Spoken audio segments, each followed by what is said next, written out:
शांति शांति। आदित्य चंद्र कुज सौम्य जीवा शुक्रार्कपुत्रावपि राहुकेतु एते ग्रहाणां सकलार्थ सिद्धिं कुर्वन्तु काले स्थिरभोगनित्या। श्रीमात्रे नमः। श्री गुरुभ्यो नमः। सर्वेभ्यो मित्रेभ्यो नमो नमः। మిత్రులందరికీ స్వాగతం. ఆచార్యులు గురువులు అందరికీ నమస్కార సహిత స్వాగతం. వేద సంస్కృతి పరిషత్ వారి జ్యోతిర్వాణి అంతర్జాల ఉపన్యాసధార కార్యక్రమానికి విచ్చేస్తున్న మిత్రులందరికీ మరొకసారి శుభ స్వాగతం. మనకి కాల మార్పు, కాలంలో వచ్చే మార్పు, దాన్ని మనం ఋతువుల్లో వచ్చే మార్పు అంటాం. కాలంలో మార్పు అంటే కాస్త ఎక్కువ అర్థంతో ఉంటుంది, ఋతువుల్లో మార్పు అంటే కొంచెం తక్కువగా ఉంటుంది. ఋతువుల్లో వచ్చే మార్పు మనకి స్పష్టంగా అనుభవానికి వస్తుంది. అసలు కాలం అంటేనే అనుభవానికి వచ్చేది. అది అనుభవానికి వస్తుంది కదా అని స్థిరంగా ఉండదు, ప్రతి క్షణం కదలిపోతూ ఉంటుంది. ముహూర్తం, అది కాలం ముహు అనుకుంటూ గుండుకు వెళ్ళిపోతుందే ముహూర్తం అంటాం మనం, కాలంలో ఒక భాగాన్ని. అలాంటి కాలాన్ని వేల సంవత్సరాల క్రితం ప్రకృతి పరిశీలనలో నిష్ణాతులైన మన ఋషులు మన అందరి సుఖ సంతోషాల కోసం, మనం అందరం సౌకర్యవంతంగా భద్రంగా జీవించడం కోసం వాళ్ళు ఆవిష్కరించిన విజ్ఞానం కాలజ్ఞానం. అదే మనకి జ్యోతిష శాస్త్రంగా కూడా వచ్చింది.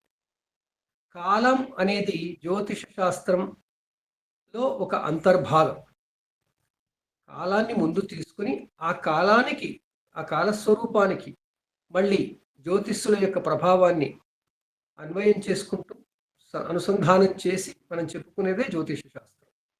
అలాంటి కాలం ఎప్పుడు మారుతుంది అంటే మనకు ప్రత్యక్షంగా అనుభవం అయినప్పుడే మార్పు మనకి గోచరిస్తుంది. అలాంటి మార్పులని మన ఋషులు తమ అనుభవం ద్వారా, ఇప్పుడు కాలం మారుతుంది, మళ్ళీ ఇదే కాలం మళ్ళీ వస్తుంది, అంటే ఇదే ఋతువులు మళ్ళీ వస్తున్నాయి అని వాళ్ళు గ్రహించడానికి ఎన్ని వేల సంవత్సరాలు పట్టిందో. ఆ తరువాత వాళ్ళు నిర్ధారించారు.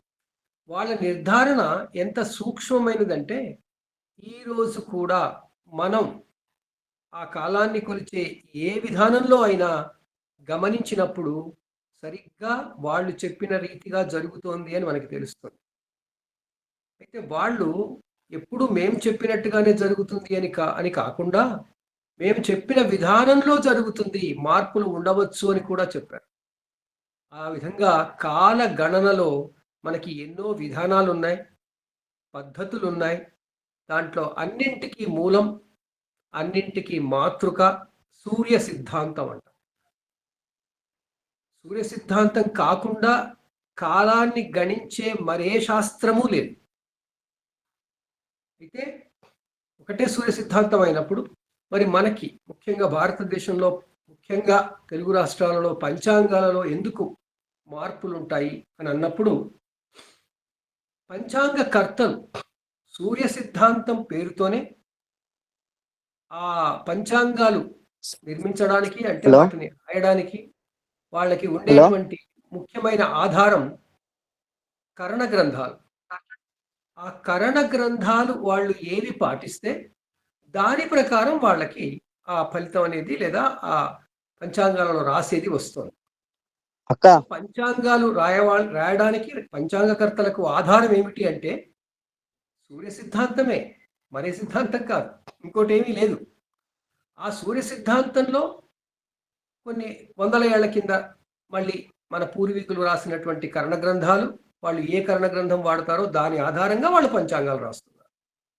కానీ ఈ కరణ గ్రంథాలని కూడా తరచుగా మార్చుకోండి, అప్డేట్ చేసుకోండి, అప్డేట్ అనే ఇంగ్లీష్ పదం వాడకపోయినా సంస్కరించుకోండి అని చెప్పారు వాళ్ళు ఎప్పుడు మేము చెప్పిందే వాడండి అని చెప్పలేదు.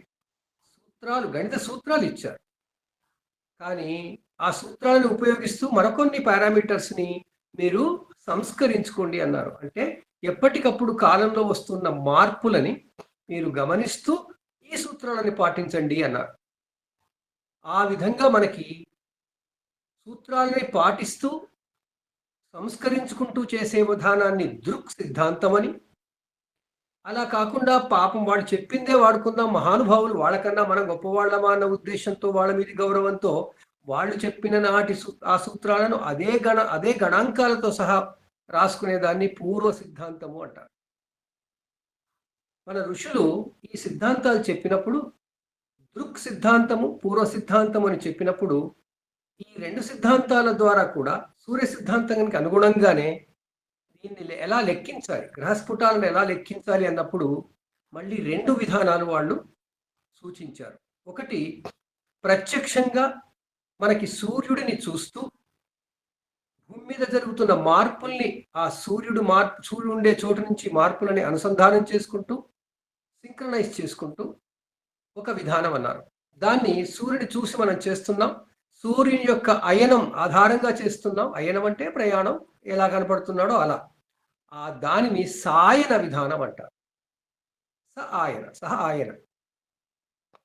అది కాకుండా ఋషులు ఏమన్నారు, అది ఎప్పుడు మారుతూ ఉంటుంది, మారకుండా ఇంకా అసలు ఆ సూర్యుడు ఎక్కడున్నాడో దాన్ని బట్టి చూసుకోవడానికని వాళ్ళు నక్షత్రాలని ఆధారం చేసుకుందాం అనుకున్నారు. అప్పుడు ఈ అయనాన్ని లెక్క పెట్టొద్దు, అయనం అనేది లేకుండా మనం చూసుకుందాం అన్నారు. ఆ పక్కన ఎక్కడో ఉన్న నక్షత్రాల ఆధారంగా చేసుకుందాం అన్నారు. ఆ పక్కన ఉండే నక్షత్రాలు, పక్కన అంటే సూర్యుడి వెనకాల, సూర్యుడి వెనకాల ఉండే నక్షత్రాలని ఆధారం చేసుకుని సూర్యుడు ఏ నక్షత్రంలో ఉంటున్నాడో గణించి దాని ప్రకారం చేయడాన్ని నిరయన విధానం అన్నారు. ఈ విధంగా మనకి కాలాన్ని గణించడానికి రెండు విధానాలు వచ్చాయి. పద్ధతులు చాలా ఉన్నాయి, కానీ మళ్ళీ విధానాలు రెండు వచ్చాయి. ఆ రెండింటిని మనం సాయన, నిరయన అంటాం. ఆ సాయన విధానంలో పాశ్చాత్య దేశంలో వాళ్ళు దాని వరకే పరిమితమయ్యారు.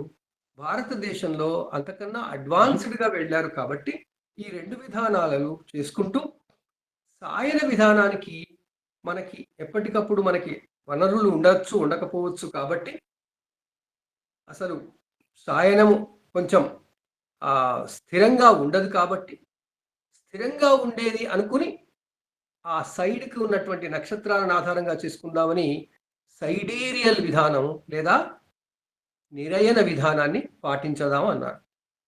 నిరయన విధానాన్ని పాటించినప్పుడు మనకి మూలాధారం ఏమిటి అంటే సూర్యుడి వెనుక ఉన్న నక్షత్రాలు, సూర్యుడు రెండు. సాయన విధానంలో సూర్యుడు మాత్రమే, సూర్యుడు వెనుక నక్షత్రాన్ని మనం గణించాం. కానీ ఈ రెండింటికి మళ్ళీ అనుసంధానం చేసుకోకపోతే మళ్ళీ కష్టమవుతుంది. కాబట్టి ఆ రెండింటికి అనుసంధానం చేసినప్పుడు వాటి మధ్య ఉండే తేడాని సూర్యుని యొక్క ప్రయాణం కారణంగా వస్తుందని, అయనము ఎంత ఉందో తెలుసుకుందామని ఆ ఎంతో కొంత భాగాన్ని అంశ అంటాం. కాబట్టి అయనాంశ అనే పేరుతో సాయన నిరయన విధానాలని సమన్వయం చేస్తారు. ఈ విధంగా మనకి సాయన విధానంలో ప్రకృతిలో జరుగుతున్నటువంటి మార్పులు తెలుసుకోవడం ఒక విధానం, మళ్ళీ నిరయన విధానంలో కూడా ఆ నక్షత్రాలకి ఎలా ఉంటుందో చూసుకుంటే అనే విధానం మరొకటి. నిరయన విధానంలో కాలంలో ప్రకృతిలో జరిగే మార్పులు మనకి కొంత తేడాగా కనపడవచ్చు. నిరయన విధానంలో ఈరోజు జరిగింది అని చెప్తే అది ఆనాటికి జరిగి ఉండిపోవచ్చు. ఎందుకంటే వాళ్ళు నక్షత్రాలను ఆధారం చేసుకున్నది కూడా మళ్ళీ ఏదో ఒక పర్టికులర్ రెఫరెన్స్ పాయింట్ని తీసుకున్నారు. సూర్యుడు, అశ్విని నక్షత్రం, మేషరాశి ఈ మూడింటిని సింక్రనైజ్ చేసుకుంటూ సూర్యుడు అశ్విని నక్షత్రం దగ్గరికి అప్పుడే మేషరాశిలోకి ప్రవేశిస్తున్నప్పుడు భూమి మీద రాత్రి పగలు సమానమైన రోజుని వాళ్ళు ముందు ఆధారం చేసుకున్నారు. అది అయనాంశ, అక్కడ శూన్య అయనాంశ అంటారు. అయనాంశ ఏమీ లేదు. అయనాంశ నిరయనానికి సాయనానికి ఉండే అయనాంశ ఒకటే ఉంటుంది. అప్పుడు ఆ తర్వాత వాళ్ళు గమనించింది ఏమిటంటే ఒక 72 సంవత్సరాలకి సుమారు మళ్ళీ ఆ పాయింట్ దగ్గర మళ్ళీ రాత్రి పగలు సమానం కావడం లేదు, ముందే అయిపోతున్నాయి అని గమనించారు. అప్పుడు సూర్యుడు ఆ రోజు అక్కడ తెలుస్తుంది, కానీ సూర్యుడు వెనకాల నక్షత్రం అశ్విని ఉండట్లేదు, రేవతిలో 1 డిగ్రీ తర్వాత ఉంటుంది, అంటే 29వ డిగ్రీ ఉంటుంది. ఈ విధంగా వేల సంవత్సరాల కింద సూర్య సిద్ధాంతాన్ని తీసుకువచ్చినటువంటి కొత్తలోనే వాళ్ళు అయనాంశ విధానాన్ని గమనించి ఆ శూన్య అయనాంశ అయినప్పటిది ఆధారం చేసుకుని అక్కడి నుంచి అయనాంశని లెక్కిస్తూ అయనాంశ ఆధారంగా నిరయన విధానం చేసుకోండి, అయనాంశ లేకుండా సాయనంగా సాయన విధానం చేసుకోండి అని చెప్పి ప్రకృతిలో మార్పులు ఎప్పుడు జరిగితే అప్పుడు ఆచరించవలసిన కాల సంబంధ పర్వములు వాడుకోండి అన్నారు. ఆ క్రమంలో మనకి సాయన విధానంలో ప్రకృతిలో మార్పులు ఎప్పుడు వస్తున్నాయని చూస్తే 4 ముఖ్యమైన మార్పులు భూమికి వస్తున్నాయి. ఉత్తరార్ధగోళంలో ఉన్న మనకి దివారాత్రాలు సమానమయ్యేది ఏ 2 రోజులు అంటే సూర్యుడు మేషంలోకి వెళ్ళిన రోజు, తులలోకి వెళ్ళిన రోజు. పొడవాటి రాత్రి ఎప్పుడు ఉంటుంది అంటే సూర్యుడు మకర రాశిలోకి వచ్చే రోజు. పొడవాటి పగలు ఎప్పుడు ఉంటుంది అంటే సూర్యుడు కర్కాటక రాశిలోకి వచ్చేప్పుడు. అందువల్ల మకర కర్కాటకాలకు ఊహారేఖలు కూడా అనుకుని భూగోళం మీద ఉత్తరార్ధగోళంలో 23.5 డిగ్రీలు అంటే మన ఈ 90 డిగ్రీల మా భూమధ్య రేఖ నుంచి 23.5 డిగ్రీల ప్రాంతం వరకు ఉన్న దాన్ని కర్కాటక రేఖ అన్నారు. ఆ ప్రాంతం నుండి వెళ్ళేది. అదేవిధంగా కిందకి దక్షిణార్ధగోళంలో మకర రేఖ అన్నారు. ఎందుకన్నారు అంటే భూమి నుంచి చూస్తున్నప్పుడు సౌరమండలానికి అవతల ఉన్నటువంటి నక్షత్ర మండలాలను చూస్తుంటే ఈ ఉత్తరం వైపు అక్కడ కర్కాటక రాశి కనపడింది. అందువల్ల ఆ రేఖని కర్కాటక రాశి అన్నారు, కర్కాటక రేఖ అన్నారు. అదేవిధంగా దక్షిణాన మకర రేఖ కనపడింది, మకర రాశి కనపడింది కాబట్టి మకర రేఖ అన్నారు. మనం ఒకసారి ఇంతకుముందు చెప్పుకున్నాం, మొత్తం మన చుట్టూ ఉన్న నక్షత్ర మండలాలు 88 అని, అందులో ఒక 6 ఉత్తరార్ధగోళంలో మనకి దగ్గరగా ఉన్నాయని, మరొక 6 దక్షిణార్ధగోళంలో దగ్గరగా ఉన్నాయని, వాటినే మనం రాసులుగా తీసుకున్నామని మనం చెప్పుకున్నాం. ఉత్తరార్ధగోళంలో ఉండే మేషం నుంచి కన్య వరకు, దక్షిణంలో ఉండే తుల నుంచి మీనం వరకు ఉన్న రాసుల్లో మధ్య రాసులే కర్కాటక మకరాలు. ఆ కర్కాటక రాశి అనుకునేటువంటి ప్రాంతం వరకు సూర్యుడు వెళ్ళి అక్కడి నుంచి మళ్ళీ వెనక్కి వస్తున్నాడని గమనించారు. ఈ భూమి యొక్క అయనాన్ని, మూడవ చలనాన్ని విషుచలనము అంటారు. దాన్ని వాళ్ళు గుర్తించారు. ఇదంతా వేల ఏళ్ల కింద జరిగిపోయింది. ఇప్పుడు కొలిచి మనం దాన్ని రూఢి చేసుకుంటున్నాం. ఆ క్రమంలో మనకి సాయనంగా ప్రకృతిలో జరిగే మార్పులు మనకి కళ్ళకి కనపడతాయి, అనుభవానికి వస్తాయి. ఇప్పుడు ఏ రోజైతే మనకి ఆకాశంలో సూర్యుడు ఎక్కడున్నాడు లేకుండా అసలు నక్షత్రాలు ఎక్కడున్నాయో పక్కన పెట్టి అసలు మనకి గడియారాల్లో చూసుకుని ఏ రోజు రాత్రి పగలు సమానం అవుతాయో వాటిని మనం విషువత్తులు అన్నాం, ఈక్వినాక్స్. అవి ఎప్పుడు వస్తున్నాయి అంటే మనం చెప్పుకోవడానికి మళ్ళీ ఎన్నో విధానాలు ఉన్నాయి. కాబట్టి ఒకటేం చెప్పుకుంటున్నాము, మనము మార్చి 23, 22 తేదీ 21 తేదీ ఆ ప్రాంతంలో వస్తుంది అని అనుకుంటాం. అది వసంత విషువత్తు. ఆ తర్వాత ఇది హూణశకంగా చెప్పుకుంటున్నాం. మరి హూణశకం కాకుండా చాంద్రమానంగా చెప్పుకోవాలి అంటే మళ్ళీ మనం ఆ నిరయన విధానంలో క్యాలిక్యులేషన్స్ అన్ని చేసుకొని చెప్పుకోవాలి. ఆ విధంగా నిరయన విధానంలో మళ్ళీ ఎన్నో ప్రత్యామ్నాయాలు ఉండడంతో మనం మామూలుగా ఇప్పుడు ఈ కాలంలో ఆ హూణమానము అంటే ఏదైతే సౌరమానానికి లేదా స్థావర సంవత్సరానికి దగ్గరగా ఉందో దాన్ని మనం ఆధారం చేసుకుని ఈ ఈక్వినాక్స్ అనేవి వసంత విషువత్తు అనేది మార్చి 21, 23 తేదీ ఉంది, ఆ తేదీ వరకని. ఇక్కడ సెప్టెంబర్ 19కి మన తులా సంక్రమణం అవుతున్నప్పుడు శరద్ విషువత్తు అని. ఈ రెండింటి మధ్యలో మళ్ళీ కర్కాటకంలోకి రవి ప్రవేశించినప్పుడు మనకి అతి పొడవైన పగలు ఉంటుందని ఆ రోజుని దక్షిణాయనమని, ఆ రోజుని మనం సమ్మర్ సొలిస్టిస్ అని, అది జూన్ 22 వస్తుంది, జూన్ 19 నాడు వస్తుంది అది. అదేవిధంగా డిసెంబర్ 22 నాడు ఇటు దక్షిణార్ధగోళంలో సూర్యుడు ఎక్స్ట్రీమ్ పార్ట్కి వెళ్ళిపోయి అక్కడి నుంచి మరునాటి నుంచి మళ్ళీ రాత్రికాలం తగ్గుతూ పగటి కాలం పెరిగే క్షణం వస్తుందని దాన్ని మనం మకరాయణం అన్నారు. పంచాంగాలలో ఈ 2 రాయబడతాయి. ఒకటి సాయన విధానంగా ఈ అసలు ఉత్తరాయణం ఎప్పుడు ఆరంభమవుతుందో దాన్ని మకరాయణం అంటారు.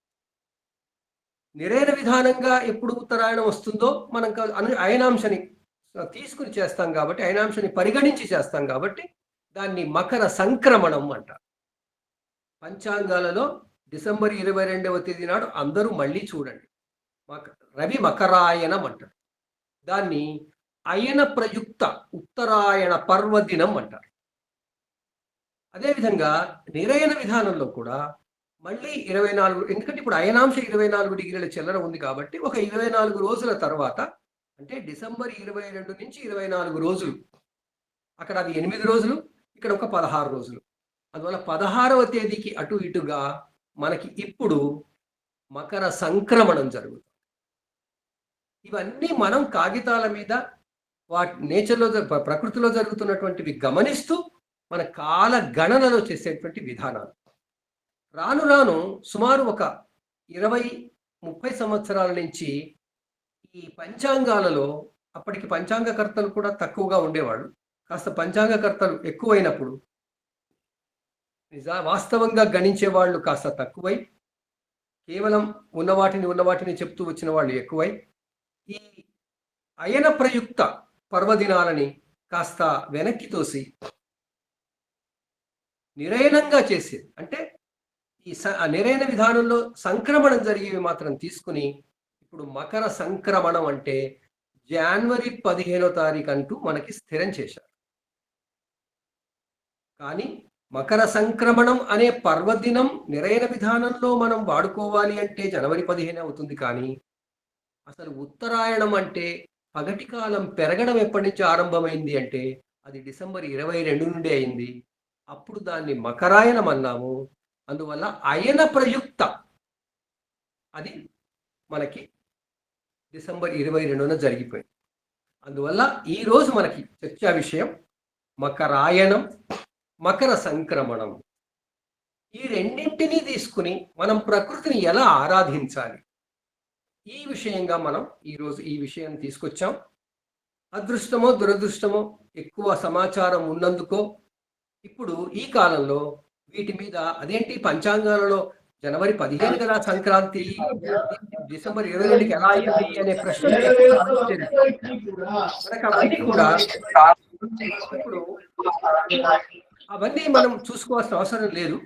మనం మామూలుగా ఇప్పుడు ఏం చూడాలి అంటే జ్యోతిషం ప్రకారం మనకి మకరాయణం ఎప్పుడు జరిగింది, మకర సంక్రమణం ఎప్పుడు జరుగుతుంది, మనం నిత్య జీవితంలో పర్వాన్ని ఎప్పుడు వాడాలి, మరి సాయనంగా ఉండేటువంటి మకరాయణాన్ని ఎప్పుడు పరిగణించాలి, మకర సంక్రమణాన్ని ఎప్పుడు పరిగణించాలి అనే విషయాల మీద మనం ఈరోజు అనుభవజ్ఞులైనటువంటి మన ఇప్పుడు ఉన్నటువంటి సభ్యులందరి నుండి, గురువులందరి నుండి కూడా తమ తమ అనుభవాలతో ఈ విషయాన్ని అందరికీ తెలిసేలా, అందరికీ స్పష్టంగా తెలిసేలా చేయాలని, ఈరోజు తమ తమ జ్యోతిర్వాణి వినిపించాలని అందరినీ సవినయంగా ప్రార్థిస్తున్నాను. మనకి మకరాయణం ఉంది, మకర సంక్రమణం ఉంది. ఇవి కేవలం మకర రాశికే కాదు, ప్రతి రాశికి సంక్రమణం, అయనం రెండు ఉంటాయి. మకరాయనం తర్వాత కుంభాయనం, కుంభాయనం తర్వాత మీనాయనం వచ్చినట్టుగానే మకర సంక్రమణం తర్వాత కుంభ సంక్రమణం, కుంభ సంక్రమణం తర్వాత మీన సంక్రమణం, తర్వాత మేష సంక్రమణం అని సంక్రమణాలు కూడా ఉంటాయి, అయనాలు కూడా ఉంటాయి. సంక్రమణంలో సూర్యుడు ఆ రాశిని చేరుతున్నాడు అన్న అర్థం వస్తుంది. అయనంలో సూర్యుడు ఆ రాశిలో ప్రవేశించాడు అన్న అర్థం వస్తుంది. మరి ప్రవేశించాడు, చేరుతున్నాడు అంటే అర్థం ఏమిటి అని అంటే ఆయన ఆ పాటికి చేరిపోయాడు కాబట్టి ఇప్పుడు మనం ఇంకొక లెక్క ప్రకారం చేరుతున్నాడు అని చెప్పుకోవడానికే సంక్రమణం అంట. సామాన్య జనులకి ఇవన్నీ తెలియడం కష్టమవుతుంది కాబట్టి, అయనాంశం మారిపోతూ ఉంది కాబట్టి మన ఋషులు దాన్ని పెద్దగా తేడా ఎక్కువ లేనప్పుడు అవసరం లేదు కాబట్టి అప్పుడు వాళ్ళు ఆ రెండు కూడా రాసుకుంటూ వచ్చారు. సాధారణంగా 30 ఏళ్ల క్రితం వరకు పంచాంగాలలో మనం ఉత్తరాయణ పర్వదినం ఏ రోజు జరుపుకోవాలి, ఏ రోజు దానికి సంబంధించిన స్నానాలు చేయాలి అన్నదానికి అయన ప్రయుక్త అంటే సాయనంగా ఉండేదే వాడమన్నారు. ఈ సాయనంగా ఉండేది ఈ 4 కేంద్రాలకి, అంటే ఉత్తరాయణానికి, దక్షిణాయనానికి, విషువత్తులకి, పుణ్యకాలాలకు వాడుకుంటూ దీన్నే మళ్ళీ వాళ్ళు నిరయన విధానంలో గ్రహణాల కోసం వాడుకోమన్నారు. ఈ 5 విషయాలలో మనం అక్కడ ప్రత్యక్షంగా ఏది జరుగుతుందో దానినే తీసుకోవాలని పూర్వ పద్ధతి వాళ్ళైనా అవే తీసుకుంటారు, దృక్ పద్ధతి వాళ్ళైనా అవే తీసుకుంటారు. ఈ నేపథ్యంతో మనం మన చర్చ మొదలు పెట్టుకుందాం. ఈరోజు నేను చెప్పిన నేపథ్యమే కొంచెం ఉపోద్ఘాతమే కొంచెం ఎక్కువైంది. ఎక్కువ తీసుకున్న సమయానికి మన్నించండి. ఇది చాలా ఆసక్తికరమైంది, అవసరంగా తెలుసుకోవలసింది కాబట్టి కొంచెం ఎక్కువ సమయం తీసుకుని చెప్పాను. దయచేసి జ్యోతిర్వాణి ప్రారంభించండి.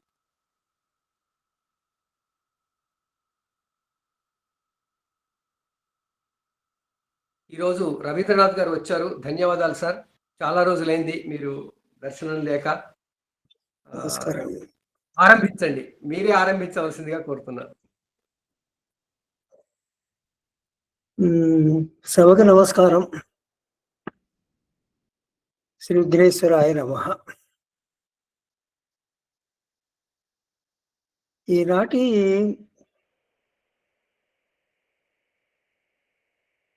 ఇది విశేష పదజాలంతో కూడిన ఒక ఇతివృత్తాన్ని మనం చర్చించబోతున్నాం. ఇక్కడ విశేషమైన ఎందుకన్నానంటే,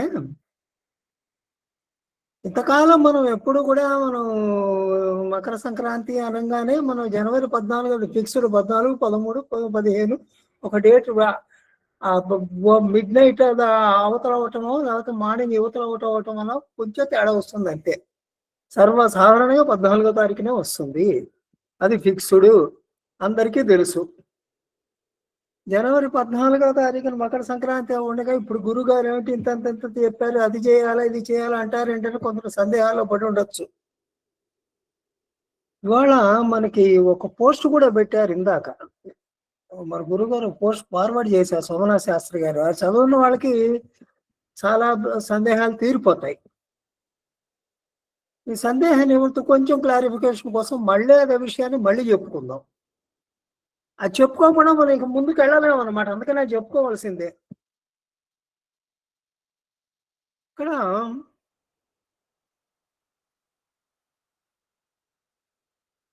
మన ఏ పద్ధతి పాటిస్తున్నాము అనేదాని కన్నా మనం ఏమిటి అనుభవిస్తున్నాము అనేది ముఖ్యం. ఏమిటి అనుభవిస్తున్నాము? ప్రకృతి ద్వారా మనం ఎండాకాలం వేడి అనుభవిస్తున్నాం, చలికాలం చల్లదనం అనుభవిస్తున్నాం, వర్షాకాలం వర్షం అనుభవిస్తున్నాం. దానికి మనం శయాన అని పేరు పెట్టుకుని గ్రహస్థితి చూసినా, నిర్యాణ అని పేరు పెట్టుకుని గ్రహస్థితి చూసినా అదేమి పర్వాలేదు, ఏ రకంగా అయినా చూసుకోండి. మీ అనుభవం ఏమిటి అనేది ముఖ్యం. అక్కడ అనుభవం ముఖ్యమైనప్పుడు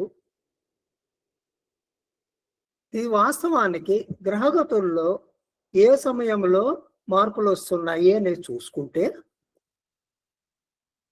డిసెంబర్ 21వ తారీఖుకి సూర్యుడు వింటర్ సాలిస్టిస్ అంటే దక్షిణార్ధ గోళంలో వెళ్ళవలసిన చివరి ప్రాంతానికి వెళ్ళి అక్కడి నుంచి వెనుదిరగడం జరుగుతుంది. ఎప్పుడు? డిసెంబర్ 21న. నిజానికి జరిగేది డిసెంబర్ 21న. అంటే ఉత్తరాయణం డిసెంబర్ 21న మొదలవుతా ఉంది. మరి ఉత్తరాయణం డిసెంబర్ 21న మొదలవుతుంటే మనం జనవరి 14 ఎందుకు చెప్పుకుంటున్నాము అని ప్రశ్న వస్తుంది. కొన్ని వేల సంవత్సరాల క్రితం ఈ సూత్రాలని, ఈ విషయాలు ప్రతిపాదించినప్పుడు సాయన సిస్టము, నిర్యాణ సిస్టమ్ అని రెండు వేరువేరుగా లేవు, రెండు ఒకటే. భూమి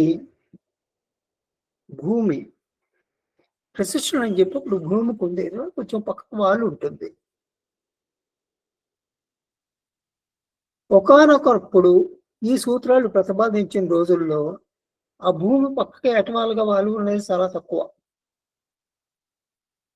ఆ టైంలో సాయన సిస్టమ్ అన్న radian system zodiac precedes, zodiac వెనక్కి ఇలా కదులుతూ ఉంటుంది, అది భూమిలో ఓబ్లింగ్ అనమాట.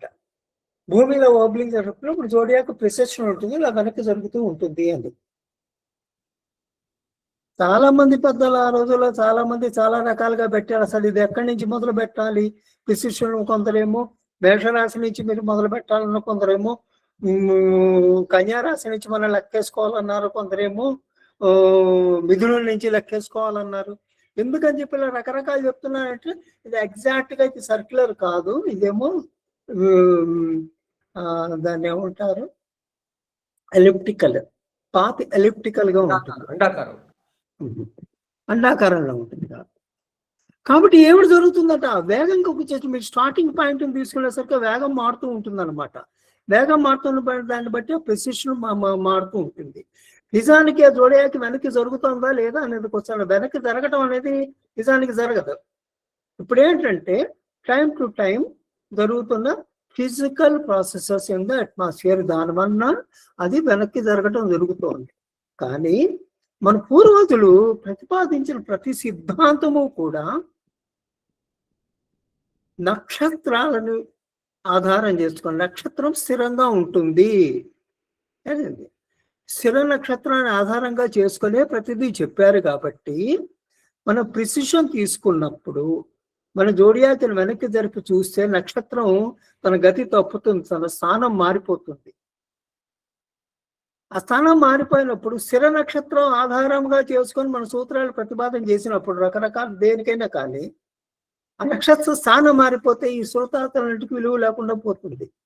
కాబట్టి మన పూర్వజులు అన్నారు నక్షత్రం మాత్రం స్థిరంగా దాని స్థానంలోనే ఉండవలసిందే. కాబట్టి ప్రిసిషన్ వల్ల ఈ జోడియాక్ అంటే విశ్వత్రేఖ అది ఎంత వెనక్కి జరుగుతోంది ప్రతి సంవత్సరము గడించి అంతని మనం తీసేసి గ్రహగతిని లెక్క కడదాము అంటారు. దాని పెద్దలందరూ ఆమోదించారనమాట. అది ఒకానొకప్పుడు రెండు ఒకటే, అది కాలక్రమేణా క్రమంగా వస్తున్న మార్పు ఇది. ఇదేమిటి ఆ ఓపెనింగ్ అనేది 223.5 degrees అటు ఇటు జరుగుతూ ఉంటుంది అనమాట. సో మీరు ప్రశ్నలు చూసుకోండి, ప్రశ్నలు కూడా ప్రతి సంవత్సరం కొన్ని సంవత్సరాలు ఎక్కువ ఉంటుంది, కొన్ని సంవత్సరాలు తక్కువ ఉంటుంది. అది సో ఈ రకంగా ఏంటంటే కాలక్రమేణా సో మెనీ ఇయర్స్, కొన్ని వేల సంవత్సరాలు గడిచిన తర్వాత ఈ మార్పు సుమారుగా 23.5 degrees మార్పు వచ్చింది. 23.5 degrees మార్పు, దీన్ని మనం అయనాంశ అని చెప్పి లెక్కేసుకుంటున్నాం. మనం దీని అయనాంశ అది ఒక థియరీ, అయనాంశ థియరీ ఎలా కట్టాలి, ఎలా క్యాలిక్యులేట్ చేయాలి అనే దాన్ని రకరకాల థియరీలు ఉన్నాయి. చాలా పెద్ద టాపిక్, దానిలోకి వెళ్ళేది ఇప్పుడు మనం. పెద్దలు చాలా మంది చాలా రకాలుగా చెప్పారు. మన భారతీయ వైజ్ఞానికులు చెప్పినవి ఉన్నాయి, మన వెస్టర్నర్స్ చెప్పినవి ఉన్నాయి, ఎన్నో రకాలు ఉన్నాయి. వీటిల్లో అందరికీ బాగా నచ్చింది, ఎక్కువ ఆమోగ్యత పొందింది లహరి చిత్రపక్ష అయిన అంశం. విష్ణుమూర్తి గారు వేరే పద్ధతి చెప్పారు, రామోహన్ గారు వేరే చెప్పారు. లహరి చిత్రపక్ష అయిన అంశ లహరి అనే ఆయన నిజానికి ఆయన ఆస్ట్రాలజర్ కాదు, ఆయన స్టాటిస్టిషియన్. ఆయన్ని గవర్నమెంట్ ఆఫ్ ఇండియా రిక్వెస్ట్ చేసి దీని సంగతి ఇది ప్రాబ్లంగా ఉంది, దీన్ని కాస్త రిజాల్వ్ చేయండి అంటే ఆయన దాని మీద కృషి చేసి కొంత మ్యాథమెటికల్ మోడలింగ్, స్టాటిస్టికల్ మోడలింగ్ చేసి మొత్తం మీద ఇగో ఈ రకంగా ఉంటుంది, ఇలా ఉంటుంది అని చెప్పి ఆయన ఒక ప్రతిపాదన చేసి ఒక ఫార్ములేషన్ చేసి ఇచ్చారు. ఆ లహరి చిత్రపక్ష అయిన అంశాలు వాడినప్పుడు మన జ్యోతిష్యులకు ఫలితాలు మిగతా అయిన అంశాల కన్నా వాడినప్పుడు వచ్చిన దానికన్నా ఫలితాలు మెరుగ్గా ఉన్నాయి అని చెప్పి భావించడం జరిగింది. అందువల్ల లహరి చిత్రపక్ష అయిన ఎక్కువగా వాడతాం అన్నమాట. సో ఈ కారణం మీద ఇప్పుడు మనం ఏ పద్ధతి నిజానికి మనకి మొదలయ్యేది ఉత్తరాయణ డిసెంబర్ 21 అయినా మన జనవరి 14 మనం చేయటానికి కారణం ఇది. మనం పాటిస్తున్న పండుగలు, మనం పాటిస్తున్న నియమాలు అన్నీ కూడాను స్థిర నక్షత్ర ఆధారముగా మన పూర్వజులు మనకి చెప్పారు. కాబట్టి నక్షత్రం తన స్థానం మారకుండా మనం గ్రహ గణితాన్ని అడ్జస్ట్ చేస్తాం. అడ్జస్ట్ అనాంశం తీసేస్తే అప్పుడు మన నక్షత్రం స్థిరమైన స్థితిలో ఉంటుందన్నమాట. అలా చూసుకున్నప్పుడు మనకి మనకి సూర్యుడు మకర రాశిలో ప్రవేశం జరిగేది జనవరి 14న అవుతుంది, డిసెంబర్ 21 కాకుండా.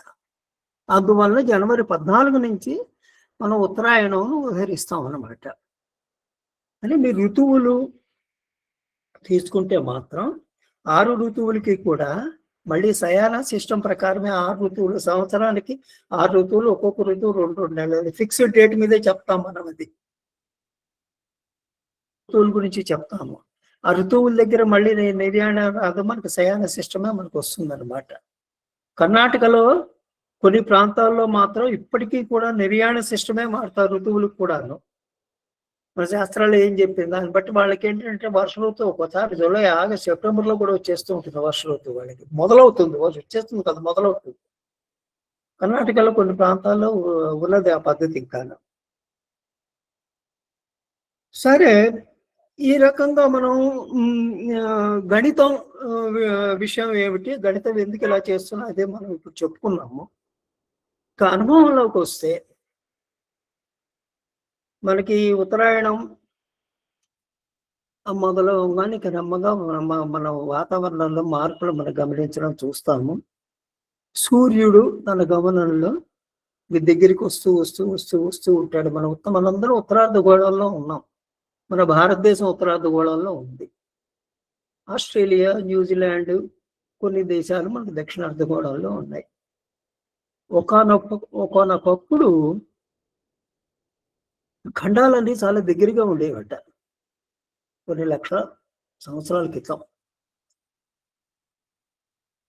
జనావాసం అంతా కూడా ఉత్తరార్ధగోళంలోనే ఉండేది. అందుకనే మన శాస్త్రాల్లో ఏది చెప్పినా కూడా అది ఉత్తరార్ధగోళాన్ని రిఫర్ చేస్తూనే చెప్పడం జరుగుతుంది, దక్షిణార్ధగోళాన్ని రిఫర్ చేయరు. మన వింటర్ సాలిస్టిస్ అని మనం అన్నాము అంటే వింటర్ సాలిస్టిస్ ఉత్తరార్ధగోళానికి, నార్దర్న్ హెమిస్ఫియర్. నిజానికి సదరన్ హెమిస్ఫియర్కి వెళ్తే దక్షిణార్ధగోళం ఆస్ట్రేలియా వాళ్ళకి సమ్మర్ అవుతుంది. వింటర్ సాలిస్టిస్ అంటాడు, సమ్మర్ అంటాడు, ఏమైనా అర్థం ఉందా అంటాం మనం. ఏంటంటే ఎక్కడ ఎలా అన్వయించుకోవాలనేది కూడా మన మనసులో ఉండాలన్నమాట. కేవలం ఉత్తరార్ధగోళాన్ని రిఫర్ చేస్తూ చెప్పబడ్డ మాటలు ఇవన్నీ కూడా, ఈ పదజాలం అంతా కూడా ఉత్తరార్ధగోళాన్ని మనం రిఫర్ చేస్తూ చెప్పడం వల్ల వచ్చినాయి అన్నమాట. సో సూర్యుడు ఇలా ముందుకు వస్తుంటే ఉత్తరార్ధగోళం దగ్గరికి వస్తూ వస్తూ వస్తూ వస్తూ ఉండగా మనకి క్రమంగా మనకి దగ్గరికి వస్తున్నాడు కాబట్టి మనకి వేడి ప్రభావం నెమ్మదిగా పెరగటం మొదలవుతుంది. ఎందుకని అంటే సూర్యుడు ఆ ఉత్తరార్ధగోళం వైపు వస్తూ ఉండగా యాంగిల్ ఆఫ్ ఇంక్లినేషన్ అంటే ఎంత యాంగిల్తో సూర్యకిరణాలు ఉత్తరార్ధగోళం మీద పడుతున్నాయి అనేది. ఎక్కడ వింటర్ సాలిస్టిస్ దగ్గర ఉన్నప్పుడు అంటే క్యాప్రికార్న్ దగ్గర ఉన్నప్పుడు ఆ యాంగిల్ చాలా ఎక్కువ ఉంటుంది అనమాట. యాంగిల్ ఎక్కువ ఉండటం వలన ఆ కిరణాలు ఎక్కువ దూరం ప్రయాణం చేయవలసి వస్తుంది. ఆ కిరణాల తీవ్రత తగ్గిపోతుంది. పైగా ఒక యాంగిల్ మీద వచ్చింది అన్ని కిరణాలు ఎక్కువ జాగా మీద పడ్డం అనేది జరుగుతుంది అనమాట. అందువలన మీకు ఆ ఎండలో తీవ్రత ఉండదు. ఆ తీవ్రత ఉండకపోవటమే మనకి చలికాలం.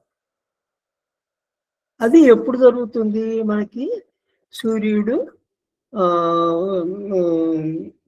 భూమధ్య రేఖ దాటి దక్షిణార్ధగోళం వైపు అలా ఆఫ్రికాల వైపు వెళ్తూ ఉండగా మనకి క్రమంగా ఏమిటి జరుగుతుందంటే సూర్యకిరణాలు ఉత్తరార్ధగోళం మీద పడుతున్న యాంగిల్ పెరుగుతూ ఉంటుంది. పెరుగుతూ ఉండటం వల్ల అవే సూర్యకిరణాలు పడుతున్న ఏరియా ఎంత జాగాలో పడుతుంది అనేది పెరుగుతూ ఉంటుంది. దానివల్ల తీవ్రత తగ్గుతుంది అనమాట. సూర్యరశ్మి తీవ్రత తగ్గుతుంది. ఆ తీవ్రత తగ్గటం వలన మనకి వేడి తగ్గటం వల్ల టెంపరేచర్ తగ్గటం, చలికాలం అనిపిస్తుంది. చలికాలం రావడం జరుగుతుంది. చలికాలం ఇంకా విండి గిండి ఇంకా చాలా విషయాలు ఉన్నాయి, వీళ్ళు పక్కన పెడతాం. క్లుప్తంగా చెప్పడానికి ప్రయత్నిస్తున్నాను.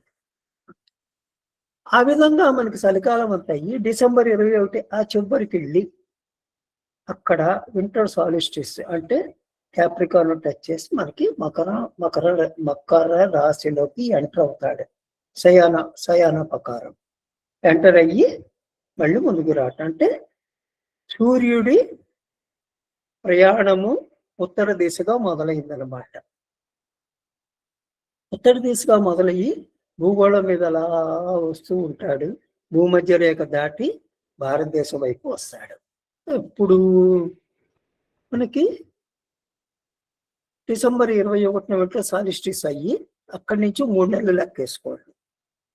జనవరి, ఫిబ్రవరి, మార్చి 21కి వచ్చేసరికి మనకి వెర్నల్ ఈక్వినోక్స్ అంటే సూర్యుడు భూమధ్య రేఖ దాటి ఉత్తరార్ధగోళంలోకి ప్రవేశిస్తాడు. మార్చి 21. అక్కడి నుంచి మనం వేడి ఫీల్ అవటం మొదలవుతుంది. మనకి నెమ్మదిగా పెరుగుతూ ఉంటుంది. డిసెంబర్ 21 నుంచి మనకేమో దినరాత్రుల కొలతలో మార్పు వస్తూ ఉంటుంది. దినం పెరుగుతూ ఉంటుంది, నైట్ టైం తగ్గుతూ ఉంటుంది. అది నెమ్మదిగా అలా జరుగుతూ ఉంటుంది. మార్చి 21కి వచ్చేసరికి మళ్ళీ రాత్రి పగలు మనకు సమానంగా ఉంటాయి. 12 గంటలు రెండు సమానంగా ఉన్నాయి కదా. 12 తర్వాత మళ్ళీ ఆ సూర్యుడు అలా ఉత్తరార్ధగోళంలో ప్రవేశించి అలా మకర రేఖ వైపు కర్కాటక రేఖ వైపు ప్రయాణం చేస్తూ ఉండగా మనకి దినము గంటలు పెరుగుతూ ఉంటాయి, రాత్రి గంటలు తగ్గుతూ ఉంటాయి అన్నమాట. అలా కర్కాటక రేఖ దాకా వెళ్తాడు. వెళ్ళి అక్కడ జూన్ 22, 23 కర్కాటక రేఖను అలా టచ్ చేస్తాడు. దాన్ని మనం సమ్మర్ సాలిస్టిస్ అంటాం. దాని కర్కాటక రేఖ. అక్కడ సూర్యుడు మన కర్కాటకంలో ప్రవేశం జరుగుతుంది. నిర్యాణం సిస్టమ్ ప్రకారం కర్కాటకంలో ప్రవేశం. కర్కాటక ప్రదేశాన్ని మళ్ళీ వెనక్కి తిరుగుతాడు అనమాట. వెనక్కి తిరిగి మళ్ళీ దక్షిణాయనం మొదలు అంటున్నాం మనం. దక్షిణాయనం మొదలు పెట్టినాం. చెప్పడం మళ్ళీ నెమ్మదిగా వెళ్తాడు. అలా వెళ్తాడు, భూమధ్య రేఖ దాకా వెళ్తాడు. వెనక్కి వెళ్తూ ఉండగా మళ్ళీ ఏమవుతుంది, నెమ్మదిగా దినగతి తగ్గుతూ ఉంటుంది, రాత్రి గతి పెరుగుతూ ఉంటుంది. మళ్ళీ అలా వెళ్తాడు, కాప్రికాన్ దాకా వెళ్తాడు. వింటర్ సాలిస్టిస్ మళ్ళీ వెనక్కి తిరిగి మళ్ళీ వస్తాడు. అంటే ఏమిటి, సూర్యుడు భూగోళం మీద కర్కాటక మకర రేఖల మధ్య, ఇదేమో కర్కాటక ట్రాపిక్ ఆఫ్ క్యాన్సర్, ఇది ట్రాపిక్ ఆఫ్ క్యాప్రికాన్. ఈ రెండు మధ్యలో ఇలా తిరుగుతూ ఉంటాడు అన్నమాట. ఇలా తిరుగుతూ ఉండటానికి కారణం భూమి ఒక పక్కకి ఇలా వంగి ఉండటం వల్ల. ఆ వంగి లేకపోతే ఇంకా ఈ మార్పులే ఉండవు మీకు. ఆ వంగి ఉండటం వల్ల ఈ మార్పు వస్తూ ఉంటుంది, ఈ తిరగటం అనేది వస్తుంది. సరే, ఇప్పుడు మన అనుభవాల్లో ఏంటంటే ఉదరంగానే మనకి ఎండలు వస్తే మండలు విరలు పెడితే మార్చి రాగానే మనకేమో ఎండాకాలం మొదలైపోతూ ఉంటుంది. ఎండాకాలం మొదలవుతుంది, మార్చి అవ్వగానే ఎండగానే మే వస్తుంది. మే రాగానే మనకి ఎండలు మండిపోతూ ఉంటాయి. మనకి ఎండలు ఎందుకు మండిపోతూ ఉంటాయా, మే నెలలో ముఖ్యంగా రోహిణీ కార్తెలు అనగానే సూర్యుడు ఖచ్చితంగా మన భారతదేశానికి నడినెత్తిన ఉంటాడు ఆ టైంలో. అంటే అత్యంత తక్కువ దూరంలో ఉంటాడు భారతదేశానికి. అత్యంత తక్కువ దూరంలో నెట్టనిలుగా కిరణాలు ప్రసారం చేస్తాయి, తక్కువ దూరం ప్రయాణం చేస్తాయి కిరణాలు. ఒక స్మాల్ ఏరియా, ఒక స్క్వేర్ ఫుట్ ఏరియాలో అత్యంత అధిక సాంద్రతతో సూర్యరశ్మి ప్రసరించడం జరుగుతుంది. అందుకని బాగా వేడిగా ఉంటుంది, అండ్ పెరుగుతూ ఉంటాయి. ఆ తర్వాత మాన్సూన్ రావటం, అది ఇది వర్షాకాలం. సో ఫిజికల్ గా ఇది ప్రాసెస్. ఇది మనం ఎందుకు జనవరి 14 మనం ఎందుకు కన్సిడర్ చేస్తాం, యాక్చువల్ గా ఉంటున్న డిసెంబర్ 21 ఎందుకు మనం కన్సిడర్ చేయట్లేదు. అది మన వాళ్ళకి తెలియక కాదు, మన వాళ్ళకి తెలుసు, మన పూర్వజులకి తెలుసు, తెలియకేం కాదు. అయితే ఏంటంటే కాలక్రమేణా వచ్చిన మార్పులు ఇది. కొన్ని సిద్ధాంతాన్ని మనం చంద్రమానం, సూర్యుడు చంద్రుడి రెండిటికి కలిపి లూనీ సోనార్ సిస్టమ్ అనేది మనం ఫాలో అవుతున్నాం. కాబట్టి మనం నిర్యాణ సిస్టమ్ ప్రకారం మాత్రమే మనం పండుగల్ని ఆచరించటము, సంక్రాంతితో సహా జరుపుకోవడం జరుగుతుంది. మిగతా పెద్దలు మాట్లాడాక అంటే మళ్ళీ మధ్యలో వచ్చి మళ్ళీ చర్చించుకుందాం. చాలా ధన్యవాదాలు సార్. ధన్యవాదాలు. బేస్ సమాచారం అంతా మళ్ళీ అందించారు. ధన్యవాదాలు. శంకర్ గారు మీరు హ్యాండ్ రైజ్ చేసి పెట్టారు, మాట్లాడండి. తర్వాత మూర్తి గారు మాట్లాడారు.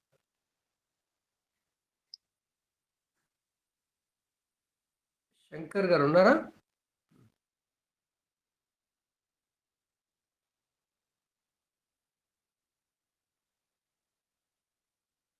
శంకర్ గారు చేయెత్తి పెట్టారు, లెఫ్ట్ అయ్యారు. మూర్తి గారు మీరు ఆరంభించండి, మళ్ళీ శంకర్ గారు జాయిన్ అయిన తర్వాత మళ్ళీ వెళ్దాం. తప్పకుండా. నమస్కారం స్వామి, సభకు నమస్కారం. శాస్త్రి గారు ఈరోజు బుర్ర కొంచెం ఇగ్నైట్ చేశారు. మరి ముక్కాముల వారేమో అసలు బుర్ర బద్దలు కొట్టారు. అంతా టెక్నాలజీ మాట్లాడారు, ఏం అర్థం కాలేదు, లోపలికి ఏం పోలేదు సార్. నేను ఇమ్మెచ్యూర్, ఏం అర్థం కాల. మీరేం నిరాయన అన్నారు, సాయన అన్నారు, అది అన్నారు, ఇది అన్నారు, ఏం అర్థం కాదు. ఇప్పుడు అందుకని నేను ఏంటంటే కొంచెం లైట్ చేద్దామని సిచ్యువేషన్. ఇప్పుడు ఇంతవరకు ఒక అరగంట నుంచి మనం చాలా హెవీగా డిస్కస్ చేసాం. సో కొంచెం కాఫీ తాగుదామని, ఏదో కొంచెం చోచో మాట్లాడదామని నేను సంకల్పించుకున్నాను. అంటే శాస్త్రి గారు ఒక చిన్న అవకాశం ఇచ్చారు, దాంట్లో ప్రకృతి ఆరాధన అని పెట్టారు. ఇది కాకుండా ప్రకృతి ఆరాధన అని పెట్టారు. మరి ప్రకృతి ఆరాధన మనం ఈ మకర సంక్రమణ కాలంలో ఎలా చేస్తాము? మరి మకరాయనం చాలా చక్కగా అర్థమైంది. మరి అది మనం డిసెంబర్ 21 తీసుకోవాలా, జనవరి 14 తీసుకోవాలా అన్నది ముఖ్యంగా మీరు అన్నట్టు ఫైనల్ గా మీరు ఏం చెప్పారంటే, స్వామి మనము లూని సోలార్ సిస్టమ్ ఫాలో అవుతాం కాబట్టి అప్పుడేమో అది తీసుకోవాలి, పండగలకు మాత్రం ఇది తీసుకోవాలి అన్నారు. సో పండగలు వచ్చేటప్పటికి మనకు మకర సంక్రమణం అనేది చాలా ముఖ్యమైనటువంటి పండగ మనకి. అందులో ఉత్తరాయణంలో సూర్యుడు ప్రవేశించాక జరిగే పండగ అదొకటి. అందువల్ల దాన్ని మనం చాలా చక్కగా జరుపుకుంటాం. అదే కాకుండా మనకి పొలం నుంచి పంటలు అవి వచ్చేస్తాయి. సో కొంచెం రైతుల చేతిలో, కర్షకుల చేతిలో డబ్బులు ఆడటం మొదలు పెడతాయి. దానివల్ల ఆ డబ్బులు ఎలా మనము సద్వినియోగం చేయొచ్చు అన్నది అప్పుడే ప్లానింగ్ స్టార్ట్ అవుతుంది స్వామి. సో ఇప్పుడు మకరాయనం, మకర సంక్రమణం విన్నాము. లేకపోతే మకర సంక్రమణం. మకర సంక్రమణం అంటే మకర రాశిలో సంక్రమణం చేయడం. సంక్రమణం అంటే ప్రవేశించడం, చేరడం లేదా మారడం. అంటే సూర్యుడు ఒక రాశి నుంచి మరో రాశికి మారడాన్ని సూచిస్తుంది. అక్కడి నుంచి ఇక్కడ రావడానికి టైం పడుతుంది. టైం పట్టాక ఆ రాశిలో యాక్చువల్ గా ఎంటర్ అయినది మాత్రమే సంక్రమణం అవుతుంది. ఇందాక స్వామి అది క్లియర్ గా చెప్పారు. సో ఆ సంక్రమణం మకర రాశిలో, ధనుర్రాశి నుంచి మకర రాశిలో సూర్యుడు ప్రవేశించిన తేదీని మనం మకర సంక్రమణంగా భావిస్తాము. సో ఇప్పుడు ఈ అసలు సంక్రాంతి అంటే ఏంటి? క్రాంతి అంటే మార్పు, అగైన్ చేంజ్. అంటే మంచి. సో సంక్రాంతి అంటే మంచి మార్పు. సో ఈ సంక్రాంతిని మనకు పెద్దలు ఎలా డిజైన్ చేశారు? తత్రమేషాదీషు ద్వాదశ రాశి క్రమణేషు సంచరిత సూర్యస్య పూర్వస్మాద్రాశే ఉత్తర రాశౌ సంక్రమణం ప్రవేశ సంక్రాంతి అని చెప్పారు. సో దీని ప్రకారం ఇప్పుడు ఈ 12 రాశుల్లో సూర్యుడు సంచరిస్తున్నప్పుడు సంక్రమణం అన్నది ప్రతి నెలకి ఒకసారి సంక్రమణం జరుగుతుందండి. ఇందాక సార్ చెప్పారు, మేష సంక్రమణం, తులా సంక్రమణం, కర్కటక సంక్రమణం, మకర అన్ని సంక్రమణాలు జరుగుతాయి. కాకపోతే మనం 2 సంక్రమణాలు మెయిన్ గా ఉత్తరాయణంలో జరిగే ఈ మన మకర సంక్రమణం, అలాగే అప్పుడు జరిగే కర్కాటక సంక్రమణం దక్షిణాయనంలో జరిగే, ఈ 2 మనం మెయిన్ గా తీసుకుంటాము. ఎందుకంటే ఈ 2 ఉత్తరాయణం కానీ దక్షిణాయనం కానీ 6 నెలలుగా డివైడ్ అయింది. 6 నెలలుగా డివైడ్ అవ్వలో మనకెట్లుగా రాత్రి పగలు ఉన్నాయో అట్లాగే ఈ 6 నెలలు దేవతలకి ఉత్తరాయణంలో పగలవుతుంది, దక్షిణాయనంలో రాత్రి అవుతుంది. అదందరికీ మనకు తెలిసిన విషయమే. సో ఈ సందర్భంగా ఏంటంటే దేవతలు మనల్ని కరుణించాలంటే వారు మేలుకున్నప్పుడు మనం ప్రార్థిస్తే మన ప్రార్థనలు వారు చక్కగా వింటారు అనే ఉద్దేశంతో ఉత్తరాయణంలో మనం పండగలన్నీ బాగా జరుపుకుంటాము, దైవారాధన అది చేస్తాము. లేకపోతే ఈ మకర సంక్రమణం సందర్భంగా మనం ప్రకృతి ఆరాధన ఏం చేస్తాము? ఫస్ట్ భోగి నాడు భోగి మంటలు వేసుకుంటాం హాయిగా. అసలు భోగి మంటలు ఎందుకు వేసుకుంటామండి అంటే ఇంతవరకు చాలా చలిగా ఉంది. ఇందాక నేను ముక్కాముల గారు కూడా అనుకున్నాము 11 డిగ్రీలు ఉంది, చల్లటి గాలి వీస్తూ ఉంది, ఏమిటో అర్థం కావట్లేదండి. సో అంటే ఏంటి, ఈ చల్లటి గాలిని పారలగొనడానికి ఒక రకంగా అంటే టోటల్ గా అట్మాస్ఫియర్ ని మనం మార్చలేము, ఉపయోగపడుతుంది. ఆ చలి కాచుకుంటే మనం పొద్దున్నే నిద్ర లేచి కొంచెం బాడీ యాక్టివేట్ అవుతుందని చెప్పేసి చలి ప్రాలదోలడానికి మనం ఫస్ట్ భోగి మంటలు వేసుకుంటాం. ఆ మంటలు వేస్తే ఏం చేస్తాం స్వామి, ఇంట్లో పాత చీపుర్లు, తట్టలు, బల్లలు వగైరాలు అన్ని మనం దాంట్లో పారేస్తాము. ఎందుకు పారేస్తాము అంటే మనకు పంట వస్తుంది, పంట వచ్చింది కాబట్టి కొంచెం డబ్బులు వస్తాయి కాబట్టి పాత వస్తువులు వదిలేసి కొత్త వస్తువులు కొనుక్కోవాలి కాబట్టి కొత్త వాడితో నిత్య నూతన జీవితం ఆరంభించడానికి గుర్తుగా కూడా మనం ఈ భోగి నాడు భోగి మంటలు వేసుకుంటాం. సో ఇంకోటి ఏంటంటే ఇప్పుడు అంతవరకు మనం నిద్ర బద్ధకంతో ఉంటాం కలికాలంలో. సో దక్షిణాయనంలో ఉండే నిద్ర బద్ధకంతో ఆ నిద్రని అర్థం చేయాలి అనేటువంటి ఒక ఇండికేషన్ కూడా ఈ భోగి మంటల ద్వారా మనము ఇండికేట్ చేస్తాం. లేకపోతే భోగి పళ్ళు పోస్తాం పిల్లలకి, సరే రేగి పళ్ళు అవన్నీ డబ్బులు కలుపుతాము. అవి ఎందుకు అసలు యాక్చువల్ గా ఇది సూర్యునికి ప్రీతిపాత్రమైన పండుగ కాబట్టి సూర్య భగవాను యొక్క అనుగ్రహం పిల్లలపై ప్రసారించి వాళ్ళు ఆరోగ్యంగా ఉండాలనే సంకేతంతో భోగి పళ్ళు పోస్తాము. నెక్స్ట్ సంక్రాంతి వస్తుంది, సంక్రమణం అయింది కాబట్టి 2 సంక్రమణాలు అసలు యాక్చువల్ గా ప్రతి సంక్రాంతికి పితృతర్పణాలు వదలాలి. అలా కాకుండా ప్రతి సంక్రమణానికి కాకుండా కనీసం అయనాలు మారినప్పుడన్నా మనం పితృతర్పణాలు వదలాలి. కాబట్టి ఈ సంక్రాంతి నాడు మనం ఎప్పుడైతే సంక్రమణం జరుగుతుందో ఆ రోజున పితృతర్పణాలు మనం ఈ 2 రోజులకి మకర సంక్రమణానికి దానికి మనం పితృతర్పణాలు ఇస్తాము ఎక్కువ.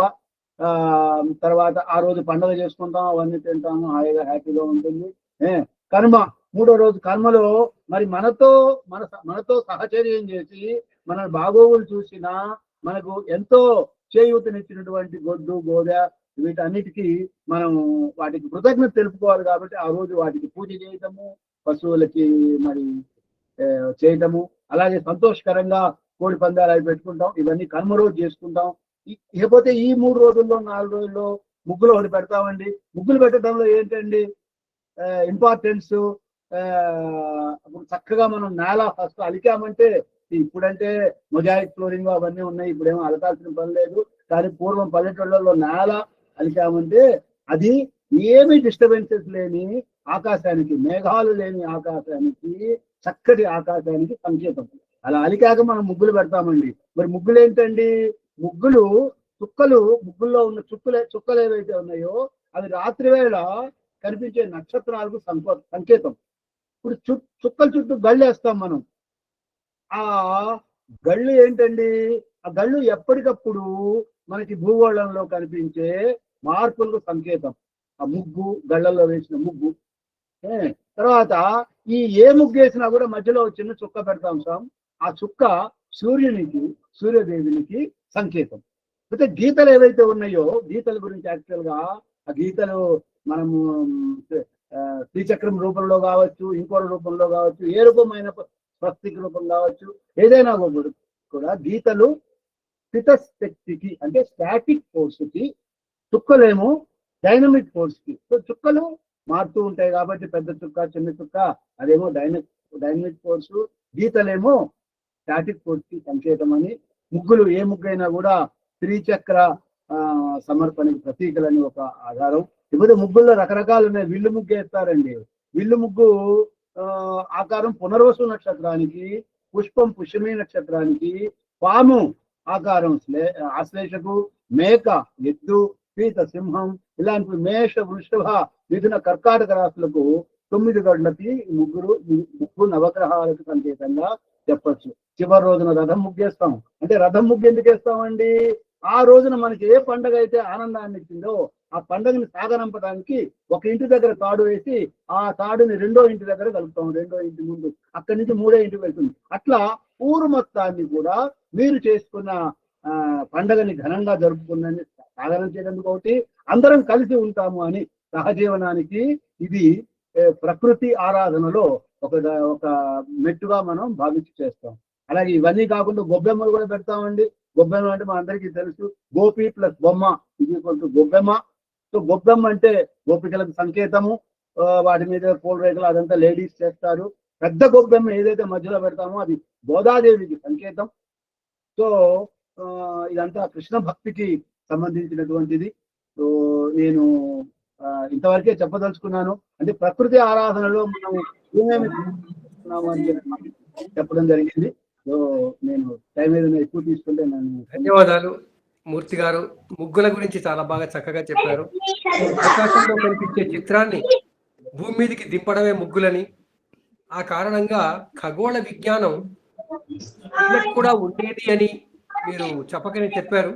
చాలా మంచి విషయం, ధన్యవాదాలు. శంకర్ గారు వచ్చారండి. శంకర్ గారు వస్తే వారు మాట్లాడవచ్చు. సుదర్శన్ రావు గారు కొంచెం మ్యూట్ చేసుకోండి, లేదా మీరు ఏమైనా చెప్పాలంటే చెప్పండి. హలో, సుదర్శన్ రావు గారు ఏమైనా చెప్పాలంటే చెప్పండి, లేదా మ్యూట్ చేసుకోండి. సుదర్శన్ రావు గారు. అయ్యా నాదొక చిన్న సందేహం నేను వ్యక్తపరుస్తాను తమ్ముడు కనుక పర్మిషన్ ఇస్తే. అది మనకు యాక్చువల్ గా పంచాంగం ప్రకారం యాక్చువల్ గా ఈ సంక్రాంతి పురుషుడు ఏదైతే ఉన్నాడో, సంక్రాంతి పురుషుడు అనురాధ నక్షత్రంలో వృద్ధి యోగంలో ఎంటర్ అవుతున్నారు 14వ తారీఖు రాత్రి 9 గంటల పిల్లలకి. ఇది రేలంగి తంగిరాల వారి ప్రకారం పంచాంగం ప్రకారం. కానీ యూట్యూబ్ లో కొన్ని ఇన్ఫర్మేషన్ చక్కర్లు కొడతా ఉంది. ఈ సంక్రాంతి పురుషుడు ఏదైతే ఉన్నాడో ఆయన మన పులి మీద వచ్చినట్టు, పులి మీద వస్తే మగపిల్లలకి చిన్నపిల్లలకి చాలా చెడుని, ఆ చెడు అవటం వల్ల వాళ్ళని మనము ఆ పరిహారం కోసం ఏదో గాజులు డిస్ట్రిబ్యూట్ చేయడం ఇట్లాంటివి చెయ్యాలి అని చెప్పేసి కొన్ని యూట్యూబ్ లో చక్కర్లు కొడుతున్నాయండి. ఎవరికైనా ఏదైనా ఈ విషయం మీకు తెలిస్తే దయచేసి అసలు ఇట్లాంటిది ఏమన్నా ఉందా లేదా అని చెప్తే మన అందరికీ కొంచెం కనువిప్పు కలుగుతుందని నా ఉద్దేశం.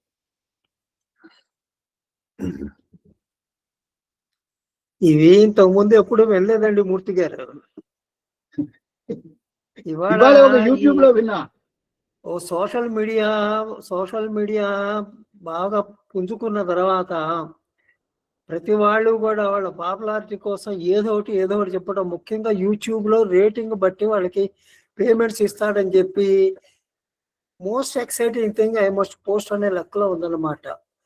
ఎంత ఎక్సైటింగ్ గా ఉంటే అంత ఎక్కువ వ్యూస్ వస్తాయి అనే లెక్కలో. ఇక యూట్యూబ్ లో మనం ఏ వీడియో అదిగో 90 నుంచి 95% వీడియోలు అన్ని ఫేక్ వీడియోస్. ఆ సమాచారం ఏది సరైనది కాదు.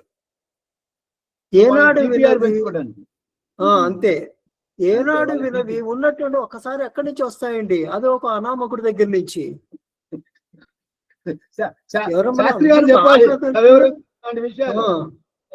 శాస్త్రి గారు చాలా చక్కగా ఖండిస్తారు ఇట్లాంటివన్నీ. ఇట్లాంటి ఏది పనికిరాని యూట్యూబర్స్ అందరు నేను. కాబట్టి యూట్యూబ్ లో వచ్చేవి, వాట్సాప్ లో వచ్చేవి సమాచారాన్ని నమ్మద్దు అని చెప్పి నేను అందరికి విజ్ఞప్తి చేస్తున్నాను. మీకు ఏమైనా సందేహాలు ఉంటే మీరు గురువు గారిని సంప్రదించండి, మీ గురువు గారు చెప్తారు మీకు. ఆ యూట్యూబ్ లో వచ్చిన సమాచారాన్ని, వాట్సాప్ సమాచారాన్ని తీసుకుని నిర్ణయాలు తీసుకోకండి. అవి సరైనవి కాదు. అందులో వస్తున్న సమాచారం సరైనది కాదు. ఇకపోతే మరొకటి కూడా ఉన్నది. ఈ సంవత్సరం మళ్ళీ as usual is a controversy. మనకి 14న 15న సంక్రాంతి అని ఒక కాంట్రవర్సీ కూడా ఒకటి నడుస్తోంది. కారణం మన సూర్య సిద్ధాంతం ప్రకారం క్యాలిక్యులేషన్ చేస్తే సూర్యుడు మకర రాశిలోకి ఎంటర్ అయ్యేది రాత్రి 14వ తారీఖు రాత్రి 9 గంటల తర్వాత అన్నట్టుగా వాళ్ళ క్యాలిక్యులేషన్ లో వచ్చింది. అప్పుడు చీకటి పడిపోయింది కాబట్టి 14 కాదు 15 అంటున్నారు వాళ్ళు. అదే దిగ్గ్రహణం ప్రకారం చేసి చీకటి పడకుండానే మధ్యాహ్నం 3 గంటల 10 నిమిషాలకి మకర సంక్రమణ జరిగింది. సో దిగ్గ్రహణం పాటించే వాళ్ళేమో 14వ తారీఖున అంటున్నారు. సో మీరు ఏది పాటిస్తారు అంటే మీ సిద్ధాంతం ఏం చెప్పారో మీరు అదే పాటిస్తారు. గవర్నమెంట్ ఆఫ్ ఇండియా లెక్క ప్రకారం అయితే గవర్నమెంట్ ఆఫ్ ఇండియా దిగ్గణితాన్ని వాడుతుంది. గవర్నమెంట్ ఆఫ్ ఇండియా ప్రచురిస్తున్న రాష్ట్రీయ పంచాంగంలో కూడా జనవరి 14నే ఉంది. ఇక్కడ గవర్నమెంట్ ఏం చెప్పిందనే దానికన్నా మరి అందరు పెద్దలు కలిసి మన శాస్త్రం ఏం చెప్పిందో మన శాస్త్ర ప్రకారం ఏది పాటిస్తే మనకు బాగుంటుంది అనేది. మరి దిగ్గణితం వల్ల మనకి బెటర్ రిజల్ట్స్ వస్తాయని చెప్పి మనం చాలా విషయాల్లో మనం చాలా సందర్భాలు చర్చించుకున్నాం. మన పెద్దలందరూ కలిసి ఒక మాట అనుకుంటే మనం 14 చేసుకోవాలా 15 చేసుకోవాలా. 14 చేసుకోమని నన్ను అడిగిన వాళ్ళకి నేను 14 అని చెప్పాను. మరి అభిప్రాయాలు వేరువేరుగా ఉండొచ్చు. 14 చేసుకోవాలని చెప్పాను. అది అంటే స్వామి క్షమించండి, తర్పణాల వదలాలంటే సంక్రమణం తర్వాత అంటే మరి 15 కదా మనకి దాన్ని ఏమంటారు, నిత్య నైమిత్తిక కర్మలకు అర్హులైంది. అందువల్ల 15 తర్పణాలు ఇవ్వటం కానీ లేకపోతే కూష్మాండ దానం ఇవ్వటం కానీ ఇట్లాంటివన్నీ 15 చేయవలసి ఉంటుందని నా అభిప్రాయం. ఇప్పుడు అదే చెప్తున్నానండి. అది ఎందుకు వచ్చింది కాంట్రవర్సీ, ఎందుకు వచ్చింది దాని ప్రకారం అయితే సూర్యాస్తమయం తర్వాత జరుగుతోంది సంక్రమణం. దీని ప్రకారం అయితే సూర్యాస్తమయం కాకుండానే జరుగుతుంది సంక్రమణం. సూర్యాస్తమయం కాకుండా జరిగితే అదే రోజు అని చెప్పి వాచ. అందుకే చెప్తారు, రకరకాల అభిప్రాయాల్లో ఉంటున్నారు జనాలు, అలా చేయాలా ఇలా చేయాలా అని. ధన్యవాదాలు, మంచి డిస్కషన్ వచ్చింది. నేను కొంచెం వేరే అర్జెంట్ ఫోన్ నుండి నేను పాల్గొనలేకపోయాను. శంకర్ గారు వచ్చారండి? లేకపోతే మనకి కృష్ణకాంత్ గారు కనపడుతున్నారు, వెంకటేశ్వర శర్మ గారు, గురువు గారు కనపడుతున్నారు, రాజ్యలక్ష్మి గారు ఉన్నారు. మీరు ఎవరైనా ఆరంభించండి. నమస్కారం. చెప్పండి కృష్ణకాంత్ గారు. గురువు గారు వెంకటేశ్వర శర్మ గారు, ఈ మన కృష్ణకాంత్ గారు చెప్పగానే మీరు చెప్పండి. కానివ్వండి. ఐఎమ్ ఆడిబుల్ అండి? సారీ శాస్త్రి గారు, ఆడిబుల్ అండి నా వాయిస్? ఆడిబుల్. నమస్కారం. చెప్పండి. సో నమస్కారం అండి. సో మంచి చర్చ యాక్చువల్గా. సో ఇందాకలా ఎవరు 14, 15 గారు సార్ కూడా అంటున్నారు. సో నేనైతే 15 చెప్పానండి. ఇందాకలా ఎవరైతే అన్నారో నేను కూడా 15 చెప్పాను. బికాజ్ 3 గంటలు మీరు చెప్పినట్టు 3 గంటలకి అది ప్రవేశిస్తున్నారు కాబట్టి రవి మకరంలోకి. సో అందరూ పెద్దలందరూ ఇవి చేసుకున్నారు కాబట్టి అప్పటికి 12 దాటిపోతుంది కాబట్టి నేను కూడా 15 చెప్పాను. బట్ ఎవరు అభిప్రాయం వాళ్ళది, నేనేం కాదన్నాను. సో కామన్ మ్యాన్ కండి నా చెప్పడం ఏంటంటే, ఎప్పుడైనా సరే ఒక కామన్ మ్యాన్ కి ఎప్పుడు సంక్రాంతి వాళ్ళ యూసేజ్ ఏమిటి అన్నది నేను ఎప్పుడు చూస్తానండి. అంటే యాజ్ ఎ న్యాచురోపతిగా లేకపోతే కనుక మెడికల్ పరంగానే నేను చూస్తాను ఎప్పుడు. సో కామన్ మ్యాన్ కి ఏంటి కావాలి, వెదర్ వాళ్ళు 14 చేసుకుంటారా, 21వ తారీఖు చేసుకుంటారా, లేకపోతే ఎప్పుడు చేసుకుంటారా అనేది ప్రాపర్ గా మనం చూసుకుంటే కనుక ప్రతి ఒక్కరు మనం ఫాలో అవుతుంది ఒక నేచర్ ని, ఒక బాడీని ఎలా ప్రొటెక్ట్ చేసుకోవాలి. ఇందాక శాస్త్రి గారు చెప్పినట్టు మనకి 21st డిసెంబర్ నుంచి మనం చూసుకుంటే కనుక ద నేచర్ దానికి ఫుడ్స్ అన్ని మారిపోతాయండి. అప్పటి నుంచి నేచర్ లో రకరకాల ఫుడ్స్ కానీ లేకపోతే కనుక ఏవైతే మనకి ఏమంటారు దాన్ని ఫ్లవర్స్ కానీ ఈ టైంలోని వచ్చే వెజిటేబుల్స్ కానీ అన్ని మనకి డిసెంబర్ నుంచి మనం మారిపోతున్నాయి మొత్తం. మనం అబ్జర్వ్ చేస్తే ఇప్పుడు ఫ్లవర్స్ మనం ఎక్కువ మనం చూస్తాం, ఎక్కువ బంతి పూలు మనం ఎక్కువ చూస్తాం, చామంతులు ఎక్కువ చూస్తాం, రోజెస్, జాస్మిన్ ఇవి మనకు వస్తాయండి బేసికల్గా. సో అవి ఎందుకు చూస్తాం, ఎందుకంటే డైజెషన్ పవర్ తక్కువ ఉంటుంది. సో మనకి బంతులు, అందుకే డిసెంబర్ నెల మొత్తం అందరూ బంతి పూలే వస్తాయి ఆ టైంలో. సో డిసెంబర్ నెల నుంచి మనం అది పెట్టుకుని, అందుకే దాన్ని ఎవరు పూజకు వాడకుండా గుమ్మాలు కట్టుకుంటారు. సో అది మంచిది, డైజెషన్ సిస్టమ్ ఇంప్రూవ్ అవుతుంది. చామంతులు, స్కిన్ డిసీజ్ ఆ టైంలో మనం ఇందాక చెప్పినట్టు చలి. ఇప్పుడు నేను ఢిల్లీలో ఉన్నానండి, ఢిల్లీలోనే 4 degrees ఇందాక చెప్తున్నారు మనకి 16 degrees ఉంది, 11 degrees ఉందంటే హైదరాబాద్, ఇక్కడ 4 degrees అండి. నీళ్లు ముట్టుకుంటే ఎముకలు కొరికే చలి ఇక్కడ బేసికల్ గా. సో ఎవరు స్నానాలు చేయరు ఇక్కడ పూర్తిగా. 2 రోజులు ఒకసారి ఏదో ఫేస్ కడుక్కుంటేనే, చాలా మంది నేను చూస్తూ ఉంటాను కదా, వేడి నీళ్ళు అందరూ పెట్టుకోవడం కాబట్టి గీజర్లు ఉంటే ఓకే. అదే కనుక అసలు ఎముకలు కొరికే చలి అండి ఇక్కడ బేసికల్. 4 degrees ఉందంటే కనుక రాత్రిపూట ఉదయం పూట ఎండలో నించున్న పొగ మంచాలు వస్తున్నారు పూర్తిగా, చల్ల గాలి, స్కిన్ తినేస్తుందండి బేసికల్ గా. సో అలాంటి దాంట్లో వీళ్ళు ఒళ్ళేం కడుక్కుంటారు, వీళ్ళు ఏమిటి చేస్తారు బేసికల్ గా. సో స్కిన్ డిజీజ్ వస్తాయి. అందుకు ఖచ్చితంగా వాళ్ళు చామంతులు వాళ్ళు ఇంట్లో పెట్టుకుంటారు, మ్యాండేట్ పూజలు చేస్తారు బేసికలీ. ఎందుకు reason is that one. And మనకు కూడా అక్కడ పూర్తిగా ఇప్పుడు చూస్తే కనుక ఈ అయ్యప్ప స్వామి దీక్షలు కానీ లేకపోతే ఏ దీక్షలు తీసుకున్న వాళ్ళు చామంతులతో పూజ చేస్తారు. ఎందుకు? బికాజ్ నార్త్ ఈస్ట్ నుంచి గాలి, ఇప్పుడు ఉత్తరాయణం కాబట్టి ఇక్కడ నుంచి మనకి నార్త్ ఈస్ట్ నుంచి గాలి ఇంకా తగ్గుతాయండి. మనకి సౌత్ వెస్ట్ గాలి తర్వాత మొదలవుతాయి జూన్లో. ఇప్పటి నుంచి నార్త్ ఈస్ట్ గాలి ఎక్కువ, కొంచెం మంచి గాలి వస్తుంటుంది లోపలికి. అక్కడ మనం పూజా మందిరం పెట్టుకున్నాం, ఆ గాలి లోపలికి వచ్చినప్పుడు ద డైజెస్టివ్ సిస్టమ్, బంతిపూల వల్ల, స్కిన్ డిసీజ్, చామంతుల వల్ల, డిప్రెషన్స్ ఏవైతే మనకి ఇప్పుడు దాకా మంచి, ఇందాక గురుగారు చెప్పారు మనకి మంచిగా పడుకుంటాం, లేవలేదు. సో ఈ పర్టికులర్ కొన్ని ఫ్లవర్స్ వల్ల, లిల్లీ పూలు, ఇవన్నీ పూర్తిగా సైకలాజికల్ డిప్రెషన్స్ అని బయటకు వస్తాం బేసికల్. రెండోది ముగ్గులు, మన ధనుర్మాసం నుంచి ముగ్గులు పెట్టుకుంటాం. ముగ్గులు నాట్ ఓన్లీ ముగ్గులు, ఇది ఎక్సర్సైజ్ ఒకటే కాదండి. ఒకప్పుడు ఇంత చదువు ఇది ఉండేది కాదు, లేడీస్ బయటకు వచ్చేవారు కాదు. సో వాళ్ళకి లెక్కలు నేర్పించడానికి, లాజికల్ థింకింగ్ పెంచడానికి ఈ ముగ్గులు అండి. అంటే కరెక్ట్ గా లాజికల్ థింకింగ్ వాళ్ళకి ఉండాలి. ఎలాగంటే కనుక ఇదే ఎక్సర్సైజ్. డిసెంబర్ నుంచి కరెక్ట్ గా మనం అబ్జర్వ్ చేస్తే కనుక డిసెంబర్ 14-15 నుంచి ఇంచుమించు మనకి స్టార్ట్ అవుతుంది ముగ్గులు పెట్టడం. ధనుర్మాసం మొత్తం అంతా మనం ముగ్గులు పెడతారు మొత్తం. సో దానికి లాజికల్ థింకింగ్ డెవలప్ అవుతుంది. వాళ్ళు ఉదయాన్నే లేచి ముగ్గు పెడతారు, రకరకాల ఎక్సర్సైజ్ అవుతుంది బేసికల్ గా. అలాగే మనకి తినే ఫుడ్లు ఇప్పుడు రకరకాల, ఇప్పుడు మన చూడండి, ఇప్పుడు కంద వస్తుంది బేసికల్. ఇప్పుడు మంచి కంద టైంలో మంచి బాడీ వేడి చేస్తుంది, మోకాళ్ళు ఏదైనా జాయింట్ పెయిన్స్ ఉంటే కనుక మోకాళ్ళు గుజ్జు పెంచడం, ఇవన్నీ కంద చేస్తుంది బేసికల్. అందుకు కంద తింటాం. లాట్ ఆఫ్ ఏమంటారు రూట్ వెజిటబుల్స్ వస్తాయండి, క్యారెట్ కానీ, బీట్రూట్స్ కానీ, ముల్లంగ్ కానీ, ఇవన్నీ ఇప్పుడు తింటాం. ఎస్పెషల్లీ మెంతికూర ఇప్పుడు బాగా వస్తుంది. నార్త్ లో చూస్తాను ఇప్పుడు మొత్తం అంతాను పూర్తిగా కసూరి మీద ఇప్పుడే చేస్తారు మొత్తం అంతా పూర్తిగా. మంచి మెంతాకులు విచ్ రెడ్యూసెస్, ఏవైతే మనకి మెంతి చాలాసార్లు చెప్పాను మీకు, మనకి మాట్లాడుకున్నాం, ఇది డయాబెటిక్ కంట్రోల్స్ కానీ వీటికి కానీ ఇవన్నీ ఉపయోగిస్తాం. సో కామన్ మ్యాన్ కి నేను సజెస్ట్ చేసింది ఏంటంటే, ఇప్పుడు ఆమ్లా, ఇప్పుడు రేటు పచ్చి పసుపు వస్తుంది, ఆమ్లా వస్తుంది. సో నేను ఇదే చెప్తానండి, ఆమ్లా రోజు ఆమ్లా తినండి, పచ్చి పసుపు తినండి. ఆ రెండు కొట్టుకొని కషాయం తాగితే దాట్ గివ్స్ యూ మన బాడీ డెవలప్మెంట్. పండగలు ఎప్పుడు చేసుకున్నా, పండగలు ఏ పండగ అయినా సరే, మనకి ప్రతి సంక్రమణకి మనకి ఒక స్పెషాలిటీ ఉంటుందండి. ఒకటి నేచర్ డెవలప్మెంట్, రెండోది మన బాడీ డెవలప్మెంట్. సో ఇప్పుడు మనకు ఫుడ్స్ తిల్లు మనం తింటాం, కాల్షియం పవర్ కావాలండి బేసికల్గా. దీని తర్వాత ఇప్పుడు మనకి భోగి వస్తుంది, అభ్యంగ స్నానం ఎందుకు చేస్తాం? అభ్యంగ స్నానం చేసే దేనికోసం? మనకి నువ్వుల నూనె, కొబ్బరి నూనె ఇప్పుడు ఎందుకు అభ్యంగ స్నానం చేస్తాం? టోటల్ మజల్ ఏదైతే మనకి బిగిసిపోయి ఉంటుందో, అభ్యంగ స్నానం చేసి ఆ వేణీళ్ళు కట్టలు ఏవైతే మనం దాని మీద వేణీళ్ళు కాచుకొని మనం స్నానం చేస్తాం, పల్లెటూరులో మనం చూస్తుంటాం బేసికలీ.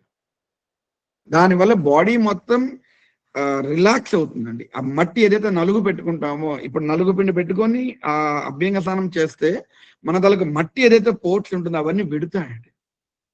దానివల్ల రాబోయే, ఇప్పుడు ఇందాకలా ఎవరు శాస్త్రి గారు చెప్పినట్టు, ఇప్పుడు సన్ పెరుగుతూ ఉంటుంది, నైట్స్ తగ్గుతూ ఉంటుంది, డే టైం పెరుగుతూ ఉంటుంది బేసికల్గా. మనకి ఆ టైంలో మనకి పోర్ట్స్ విడాలండి, లేకపోతే కనుక పోర్ట్స్ లో విడకపోతే కనుక చెమట బయటికి రాదు, లోపలే ఉండిపోతే స్కిన్ డిసీజ్ చాలా వేరంగా ఇన్ఫెక్షన్స్ వస్తాయి. సో అభ్యంగ స్నానం చేసి దాంట్లో నీకు కొబ్బరి నూనె అలాగే నువ్వుల నూనెతో చేస్తారు. ఎందుకు? కొబ్బరి నూనె విల్ కిల్ ద వైరస్. ఎలాంటి వైరస్ అయినా కొబ్బరి నూనె 5 seconds లో కిల్ చేస్తుంది. బోన్ స్ట్రెంత్ కావాలి, ఇప్పుడు నెక్స్ట్ వచ్చే మీద కంప్లీట్ బోన్ స్ట్రెంత్ కావాలి మీకు వచ్చే నెక్స్ట్ 6 నెలలు 7 నెలలను. అందుకే నువ్వులు మనం తింటాం ఈ టైంలో, అరిసెలు తింటాం, పిండి వంటలు. ఎందుకు? Rich protein, good.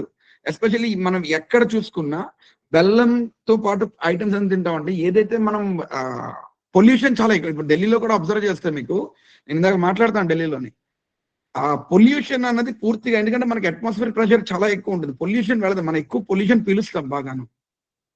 ఆ బెల్లం తింటే ఆ మోషన్ ద్వారా మనకి ఇది వెళ్ళిపోతుంది. ఇది బాడీ డెవలప్మెంట్. మనకి నేచర్ ఇస్తుందండి రకరకాల ప్రొడక్ట్స్. ఈ టైంలో బెల్లం వస్తుంది, బెల్లం తింటాం, నువ్వులు కలిపి బెల్లం తింటాం. సో మోషన్ లో మనకి ఏదైతే పొల్యూషన్ ఉండదో మొత్తం పోతుంది. అభ్యంగ స్నానం వల్ల మీకు ఈ వైరస్ కిల్ అవుతుంది, పోర్స్ పెడతాయండి స్కిన్ మీద ఉన్నది. నెక్స్ట్ వచ్చే కంప్లీట్ కాలంలోకి మీకు మొత్తం పోర్స్ పెడితే చెమట బయటకు వస్తుంది, స్కిన్ డిసీజ్ ఉండవు. సో మనకి నేచర్ ఎప్పుడు చెప్తుంటది, దాని తగ్గ వెజిటబుల్స్ కానీ, దాని తగ్గ ఫ్రూట్స్ కానీ, దాని తగ్గ ఇవి కానీ మొత్తం చెప్తూ ఉంటుంది. ఇవి వాడండి. ఈ డిసెంబర్ లోంచి ఎప్పుడు ఏ సీజన్ వస్తే ఆ సీజన్ లో వాడ ఫ్రూట్స్ తినండి. సో ఇది ఓవరాల్ గా ఒక అంటే నేను ఒక కామన్ మ్యాన్ అండి. నాకు అంటే లైక్ ఇందాక చెప్పినట్టు ఎవరు మన మూర్తి గారు చెప్పారు, సార్ అది బాగా వేడెక్కిపోయింది సార్, చాలా టెక్నికల్ మాట్లాడారు. ఒక కామన్ మ్యాన్ అనుకోండి, టెక్నికల్ మాట్లాడతాం, బట్ కామన్ మ్యాన్ కి టెక్నికల్ అర్థం కాదండి. మనం ఎప్పుడు జరుపుకునే నాకు ఏమిటి, మనం ఏమిటి పాటించాలి, దాంట్లో సైన్స్ ఏమిటి చెప్పామనుకోండి, పండగల్లో ఇంత సైన్స్ ఉందా, మన శాస్త్రాల్లో ఇంత ఉందా, ఇది పూర్వీకులు ఇంత బాగా చెప్పారా, దిస్ ఈజ్ వాట్ నేను ప్రమోట్ చేస్తాను. నేను చెప్పేదండి ఇదంతా, ఇదే ప్రమోట్ చేస్తాను నేను. చూడండి, thank you so much for common man కి కావాల్సిన విషయాలు బాగా చెప్పారు. ఇదే అవసరం మనకి ఇప్పుడు. చాలా చాలా ధన్యవాదాలు. గురుగారు వెంకటేశ్వర శర్మ గారు.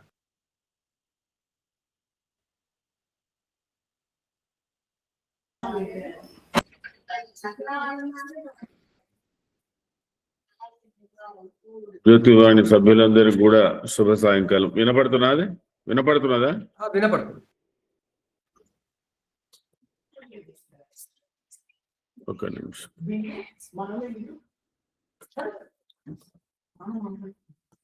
వినపడుతుంది. సరే, శుభం. చాలా మటుకు సంక్రాంతి అయనానికి సంబంధించిన విషయంలో అర్థం కావలసిన వివరాలన్నీ కూడా ఉపోద్ఘాతంలోనే మనకు లభించాయి.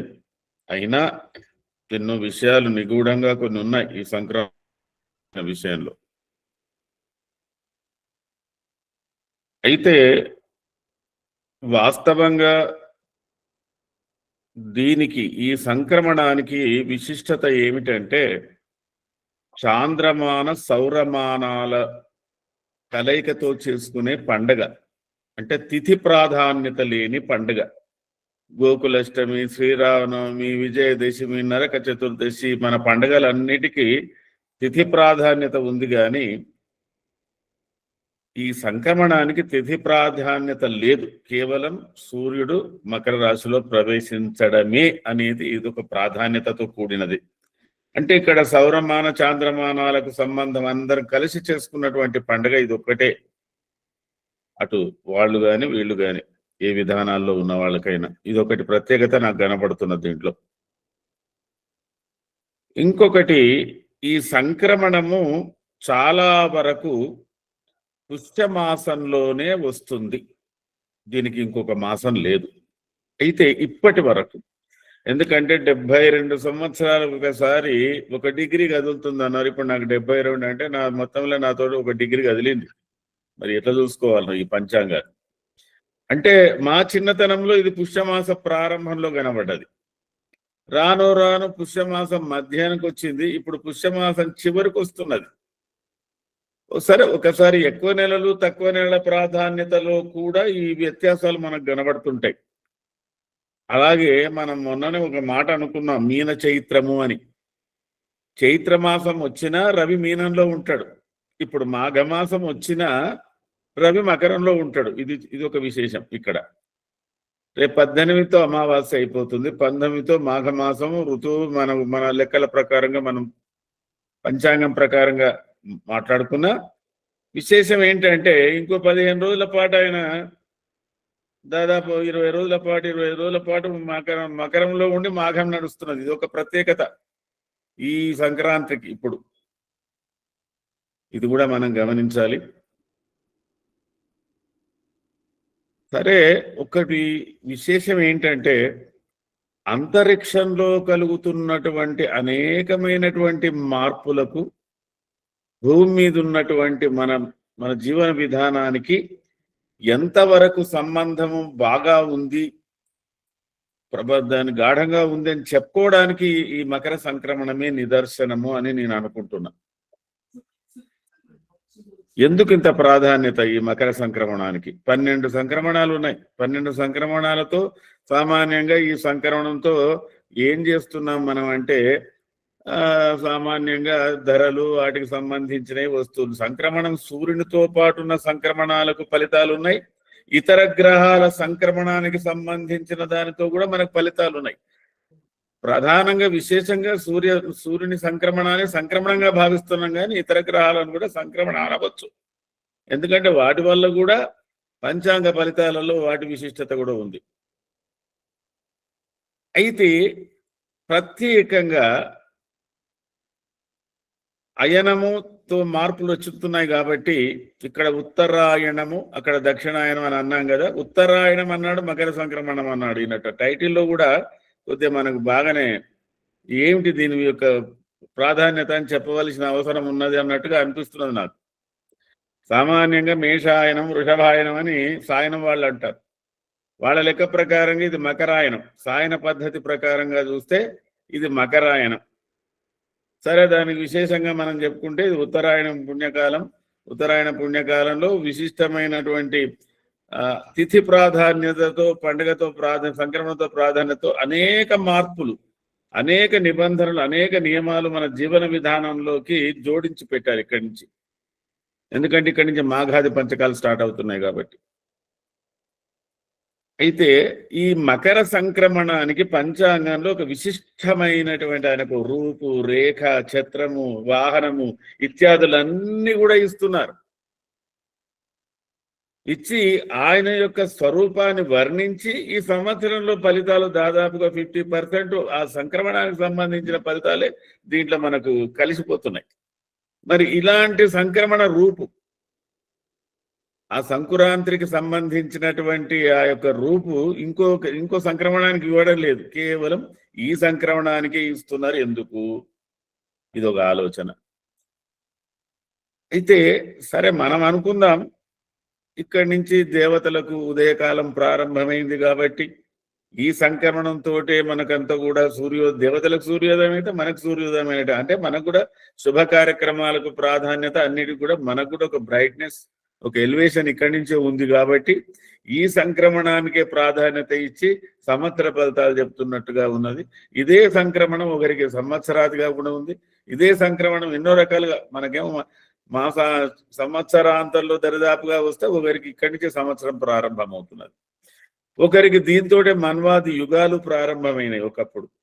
ఇక రాను రాను రాను ఇంకో 70 ఏళ్ల తర్వాత ఇది మరి మాఘమాసంలో వస్తుందా, ఇంకెట్లా వస్తుందో అది కొద్దిగా గమనించుకోవాలి. అవి పరిశీలన చేయవలసి. ఇప్పటికే ఈ 1 డిగ్రీ కాలం మా జీవన విధానంలో 1 డిగ్రీ అయిపోయింది నా లెక్కకైతే. ఈ 1 డిగ్రీలో అయనాంశాలలో కూడా మార్పులు వచ్చేసినాయి అని నాకు అనిపిస్తున్నది ఇప్పుడు మీరు మాట్లాడిన దాన్ని బట్టి అవన్నీ చూస్తే. అయితే ఒక విశిష్టత ఏమున్నదంటే ఈ సంక్రమణానికి సామాన్యంగా తిథివార నక్షత్రాలను, యోగ కరణాలను కలిపి చెప్పడాలు ఉన్నాయి చాలా వరకు, ఫలితాలకు చాలా మట్టుకు కొన్నిటికి. ఈ మకర సంక్రమణానికి ఆయన ఛత్రి పట్టాడు, ఆయన సింహవాహనం అయ్యాడు, ఆయన ఈ ధాన్యం తిన్నాడు, ఆయన ఈ రంగు పట్టుకున్నాడు అనే దానికి 2 ప్రాధాన్యతలు ఉన్నాయి, మిగతా ఏవి లేవు. గమనించండి. వారము కరణమే ఇక్కడ పనిచేస్తున్నది. యోగం లేదు, తిథి లేదు. తిథి లుప్తమైంది. ఆ సంవత్సర మకర సంకరణకు వర్ణన చేయడంలో వారం ప్రాధాన్యత తీసుకున్నది, తర్వాత కరణము ప్రాధాన్యత తీసుకున్నది. దీన్ని బట్టి నాకు అనిపిస్తున్నది కరణము ఎంత విశిష్టమైంది, దానికి ఎంత అది ఉన్నది, మొత్తాన్ని సంవత్సర ఫలితాలను విషయంలో అదే రాజ్యం ఏలుతున్నది అని అనిపిస్తున్నది. కొంతమంది పండితుల ఊహలో, కొన్ని సిద్ధాంతాలలో కూడా కొద్దిగా ఏ మార్పు చేశారంటే నక్షత్రానికి ప్రాధాన్యత ఇచ్చారు కరణాన్ని వదిలి. ఎట్లా నక్షత్రానికి ప్రాధాన్యత ఇచ్చారంటే ఈ నక్షత్రాల్లో 7 రకాలుగా ఉన్నాయి. క్షిప్ర నక్షత్రం, మృదు నక్షత్రం, ఇట్లా ఆ నక్షత్రాలలో ఏ నక్షత్రము రోజు సంక్రమణం జరుగుతున్నది, ఏ వారం ఏ నక్షత్రంతో కూడి కూడా ఆయనకు దాదాపుగా మీరు ఒకటి గమనించాలి. ఆ సంక్రాంతి పురుషుని యొక్క పేరు వారంతో వస్తున్నదండి. వారంతో ఆయనకు పేరు రావడంతో పాటు ఇంకొక విశేషం ఏంటంటే ఆయన ఏ వారం వస్తే స్నానం ఎలా చేస్తాడు, ఏ వారం వస్తే ఎలాంటి అక్షింతలు వేసుకుంటాడు, ఒక 3 జోడైనాయి. ఆ వారంతో కూడిన దానికి 3 జోడిగా ఉన్నాయి. వారంతో శంకర పురుషుని యొక్క నామము, స్నానము, అక్షితలు. కరణముతోటి 14 విభాగాలు వస్తున్నాయి. ఆయన ఏ రంగు కట్టుకున్నాడు, ఏ రంగు ముత్యం చేసుకున్నాడు, ఎట్లా ఉన్నది ఏమిటి అనేది కరణంతో. కొంతమంది ఆ కరణానికి బదులు నక్షత్రాలను కూడా 7 రకాల నక్షత్రాలను పెట్టుకొని ఆ నక్షత్రానికి కూడా ఒక్కో నక్షత్రానికి మళ్ళీ ఇన్ని చెప్పడం కూడా జరిగింది. కానీ ఎక్కువగా ప్రాధాన్యత ఉన్నది సిద్ధాంతులు, పంచాంగకర్తలు, విశేషంగా మనకు అనాది నుంచి వస్తున్నటువంటి సాంప్రదాయంలో కరణాంతోటే ఫలితాలు రాయడం జరుగుతున్నది. అది ఒకటి గమనించాలి. అంటే అంతరిక్షంలో ఉన్నటువంటి వారాధిపతులు అనుకో, కర్ణానికి సంబంధించిందనుకో, ఏదో అనుకో, దానివల్ల ఈ విశేషాలన్నీ కూడా చెప్తూ దీనివల్ల దేశ దుర్భిక్షాలు ఇలా ఉంటాయి, లేదా సుఖాలు ఇలా ఉంటాయి, జనం ఇలా ఉంటుంది అని ఏదో దీన్ని చెప్పడం అడిగా. మిగతా సంక్రమణాలకు అన్ని కూడా ధరల ఎక్కుదలలు వాటికి సంబంధించింది, కొంత దేశారికాలకు సంబంధించింది కూడా వస్తున్నది, దీంట్లో ఎక్కువగా వస్తుంది. ఇదొకటి గమనించాలి. అయితే నేను బాగా పరిశీలించి చూస్తే ఏమవుతున్నదంటే, మనకు 12 మాసాలు చాంద్రమాన ప్రకారంగా ఉన్నటువంటి 12 మాసాలలో కొన్ని మాసాలకు మరింత విశిష్టతమైనటువంటి జోడి చేసి 5-6 పుష్య శుద్ధ ఏకాదశి, దీనికి చాలా ప్రాధాన్యత ఉందండి పంచాంగ రీత్యా ఫలితాంశంలో. అలాగే పుష్య శుద్ధ పూర్ణిమకు కూడా చాలా ఫలితం ఉందండి. అంటే దానికి ఎన్నో వ్రతాలు ఉన్నాయి, దానికి చేయవలసిన విధులు కూడా ఉన్నాయి మనం చేసుకోవాల్సిన దాంట్లో. అలాగే పుష్యశుద్ధ అమావాస్యకు కూడా చాలా ఫలితం ఉందండి.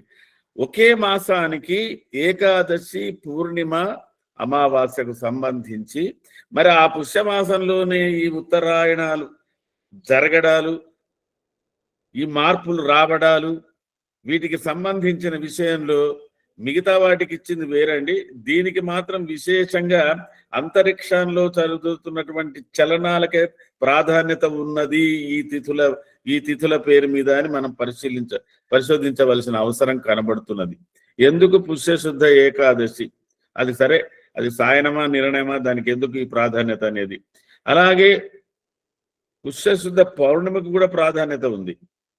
తర్వాత ఈ పుష్యశుద్ధ అమావాస్యకు కూడా చాలా ప్రాధాన్యత ఉంది. అలాగే మనకు ఇంకొక విషయంలో కొన్ని ఒక విషయం,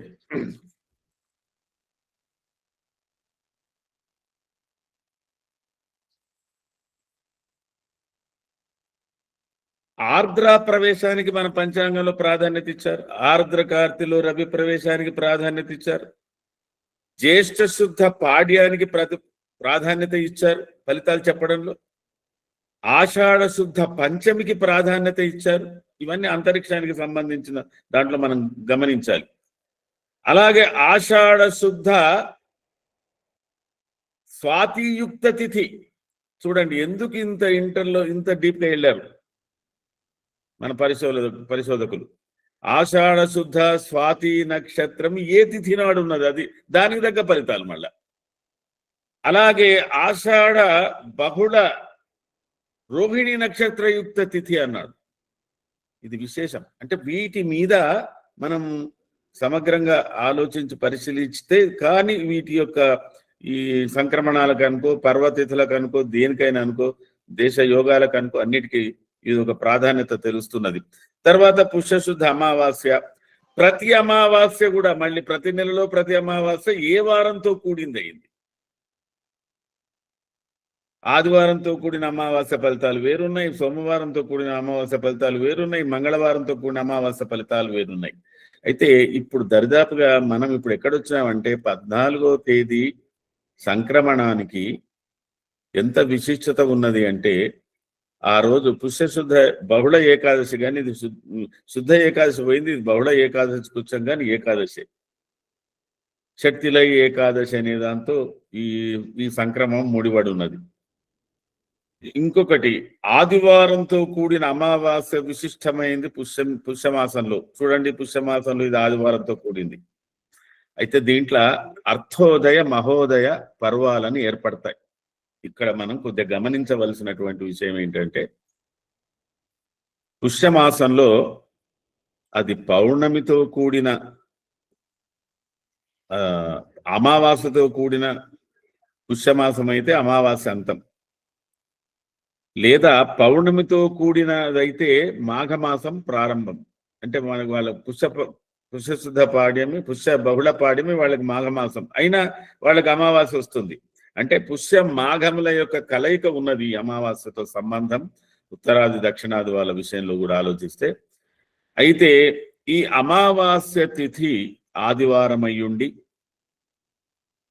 ఆ రోజు శ్రవణ నక్షత్రం అయ్యుండి, ఆ రోజు వ్యతిపాత యోగం ఉన్నట్టయితే అర్థోదయ అంటే మహాపర్వం అనేది ఏర్పడుతుంది. ఆ అర్థోదయ మహాపర్వం ఏమిటంటే దేశంలో ఉన్న లేదా ప్రపంచంలో ఉన్న జలరాశులన్నీ కూడా పవిత్రమవుతాయట. వాటికి విశేషమైనటువంటి శక్తి వాళ్ళకి లభిస్తుందట. కోటి సూర్య గ్రహణాల ఫలితం అన్నాడు. ఇక చూడండి దాన్ని ఎక్కడ తీసుకొచ్చాడంటే ఈ పుష్య అమావాస్యకి కోటి సూర్య గ్రహణాల ఫలితం ఉంటుందిరా నాయన. నువ్వు స్నానం ఆచరించకపోతే 7 జన్మల వరకు నువ్వు రోగగ్రస్తుడు అవుతావు, దరిద్రుడు అవుతావు అని కూడా శాసించిండు. ఎందుకు ఆలోచించాలి. అంటే అంతరిక్షంలో ఉన్నటువంటి ఆ యొక్క దాని యొక్క ఏదైతే కదలికలు జరుగుతున్నాయో ఆ విధంగా గుమిగూడుతాయో అంత పవిత్రత దేశానికి జలాలకు ఆపాదించిండు. అంటే అందుకే మాఘ స్నానాలు ప్రారంభమైనాయి. మాఘ స్నానాలు చేయవలసింది ఏమిటి అంటే మామూలు స్నానాలు నిత్యం చేసే స్నానాలకు మాఘ స్నానాలకు ఈ మాఘ స్నానం కూడా ఒక దీంట్లో 2 విధానాలు ఉన్నాయండి. ఇది ఏంటంటే పుష్యశుద్ధ ఏకాదశి నుంచి మాఘశుద్ధ ద్వాదశి వరకు ఒక నియమం. పుష్యశుద్ధ ఏకాదశి నుంచి మాఘశుద్ధ ద్వాదశి వరకు చేసే మాఘ స్నానం ఒకటి, లేదా సంక్రమణం పుష్యమాసంలో ఉన్న సంక్రమణం నుంచి మళ్ళీ కుంభ సంక్రమణం చేసే మాఘ స్నానం ఒకటి. ఏదైనా ఒకటి స్నానం ఆచరించవలసినటువంటి అవసరం ఉంది. అయితే ఈ అర్థోదయ మహోదయ తిథులలో ఏమన్నాడంటే ఇప్పుడు ఆదివారం అమావాస్యమైంది కానీ వ్యతిపాత లేదు, చతుష్పాత ఉన్నది. ఆదివారం అమావాస్య అయినప్పటికీ శ్రవణ నక్షత్రం లేదు, ఇంకేదో నక్షత్రం ఉంది అక్కడ. అయితే ఏది లుప్తమైనా అది సగం ఫలితం ఉందన్నాడు దాంట్లో. ఈ 3లో ఏది ఒకటి లేకున్నా ఒకటి ఉంటే చాలు. అంటే దీన్ని బట్టి మనకు పుష్యశుద్ధ అమావాస్య, ఆ పుష్యబహుళ అమావాస్య ఆదివారం కాకుండా ఆ రోజు శ్రవణం వచ్చినా వ్యతిపాత వచ్చినా నయమే మహోదయ పర్వం. దీనివల్ల ఏమిటంటే ఈ మకర సంక్రమణాన్ని బట్టి మనం గమనించవలసింది ఏమిటంటే ఈ మకర సంక్రమణంతో ఉన్నటువంటి అంతరిక్షంలో జరుగుతున్నటువంటి ఆ మార్పులు చేర్పులు వాటి యొక్క ప్రభావాలన్నీ కూడా ఈ భూమి మీద చాలా వరకు అన్ని పవిత్రమైపోతున్నాయి, జలాలన్నీ పవిత్రమైపోతున్నాయి. అందుకే ఇక్కడి నుంచి ఉత్సవాలు అవి ఇవి పుష్కర స్నానాలు, మాఘ స్నానాలు, సముద్ర స్నానాలు ఎప్పుడంటే అప్పుడు చేయమని చెప్పలే, మనకు కొన్ని నియమాలు పెట్టి చెప్పింది. ఇక ఈ రోజున పోయి ఇట్లా చేసుకోరు నాయన, ఇట్లా చేసుకుంటే బాగుంటుంది అనేది. అట్లా దీని యొక్క పవిత్రత అంటే ఈ మకర సంక్రాంతికి సంబంధించిన విషయంలో ఉన్నటువంటి విషయం నాకు కొంత బోధపడుతున్న విషయం మీకు చెప్తున్నాను. కాబట్టి ఇందులో తిథితో సంబంధం లేకుండా చేసుకునే పండగ చాంద్రమానులకు సౌరమానులకు జరిగిన పండగ అనుకోండి. దీనికి చూడండి ఇప్పుడు లాస్ట్ చివరిలో వస్తున్నది, 14 నాడు వస్తే 18 నాడు అమావాస్య, అవతల మాఘమాసం రానే వచ్చాయి. సామాన్యంగా మకర సంక్రమణ మాఘమాసం చాలా వరకు మకర సంక్రమణం చంద్రుడే ఉంటాడు ఇక్కడ. అందుకే మాఘాది స్నానాలు అంటే ఏమిటంటే ఈ సంక్రమణానికి సంబంధించిన స్నానాలు చేస్తున్నట్టే. అయితే ఇంకా దీనికి సరే నిత్య విధానాలు ఇవి దానాలు ధర్మాలు ఎందుకు చేశారో ఏంటో కానీ అవి కూడా వీటికి సంబంధించిందే ఉంది. ఒక చిన్న కథ. ద్రోణాచార్యుని యొక్క భార్య కృపి, వాళ్ళు ఒక ఆశ్రమంలో ఉంటున్నారు. ఒకనాడు దూర్వాస మహర్షి వచ్చాడు ఆశ్రమానికి. కృపీదేవి ఒకతే ఉంది. ఈయన ఎక్కడ పోయిండు, సంచారానికి పోయిండు, ఎక్కడో ఏదో తెచ్చుకొని తినాలి కదా. ఆయన ఆకలి మంటతోటి వచ్చిండు దూర్వాసుడు. ఏమమ్మా ఏం సంగతి అంటే, ఏదో నాయన పరిస్థితి ఇట్లుంది, మా భర్త ఇప్పుడే బయటికి వెళ్ళాడు, వస్తున్నాడు, మా సంపద అంతా కలిసి ఏం లేదు, ఒక వృద్ధ ఆవు, ఒక ముసలి ఆవు ఉంది నా దగ్గరికి, అంతకుమించి ఏమి లేదు, ఈ ఆశ్రమాలు ఉంటున్నాము అని అండి. సరే సరే అని చెప్పి అని ఈమె ఏం కోరుకున్నదంటే, మహాన్ భావ ఏదన్నా మాకు కొద్దిగా ఉన్నతి కల్పించచ్చు చేయండి, నాకు అందులో సంతానం కూడా లేదయ్యా, నాకు ఇంత సంతాన ఫలితం కూడా కావాలి, మన మహాన్ భావులు ఏదన్నా నాకు చేయంటే ఆయన 2 నిమిషాలు కళ్ళు మూసుకొని, ఏం లేదు మీ అదృష్టం కొద్దీ వాళ్ళ నేను మీ ఆశ్రమానికి వచ్చాను, చాలా సంతోషం, ఈరోజు మకర సంక్రాంతి, నువ్వు ఇమీడియట్గా వెళ్ళి సముద్రంలో స్నానం చేసిరా, వచ్చి నాకు పెరుగు దానం చేయమన్నాడు ఆయన. ఈ మకర సంక్రమణానికి పెరుగుదానం ఎన్నుకున్న విశిష్టత చాలా ఉంది.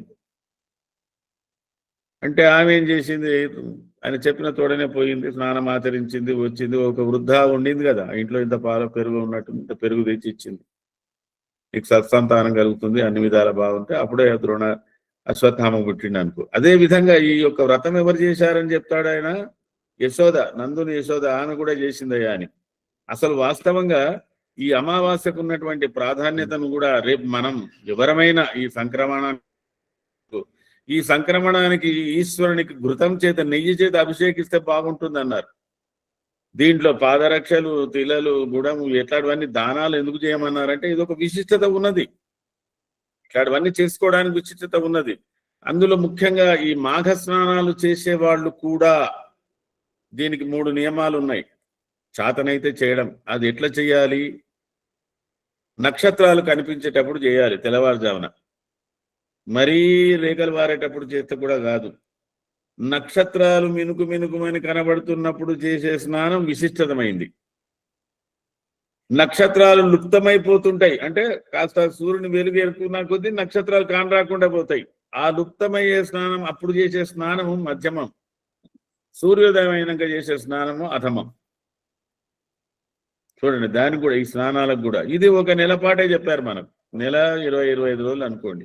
అయితే ఈ స్నానం చేసిన వాళ్ళ యొక్క ప్రాధాన్యత ఏం చెప్పాడు, మీరు తప్పకుండా 1 వంతు పంచదార 3 వంతుల నువ్వులు కలిపి దానం చేయాలన్నట.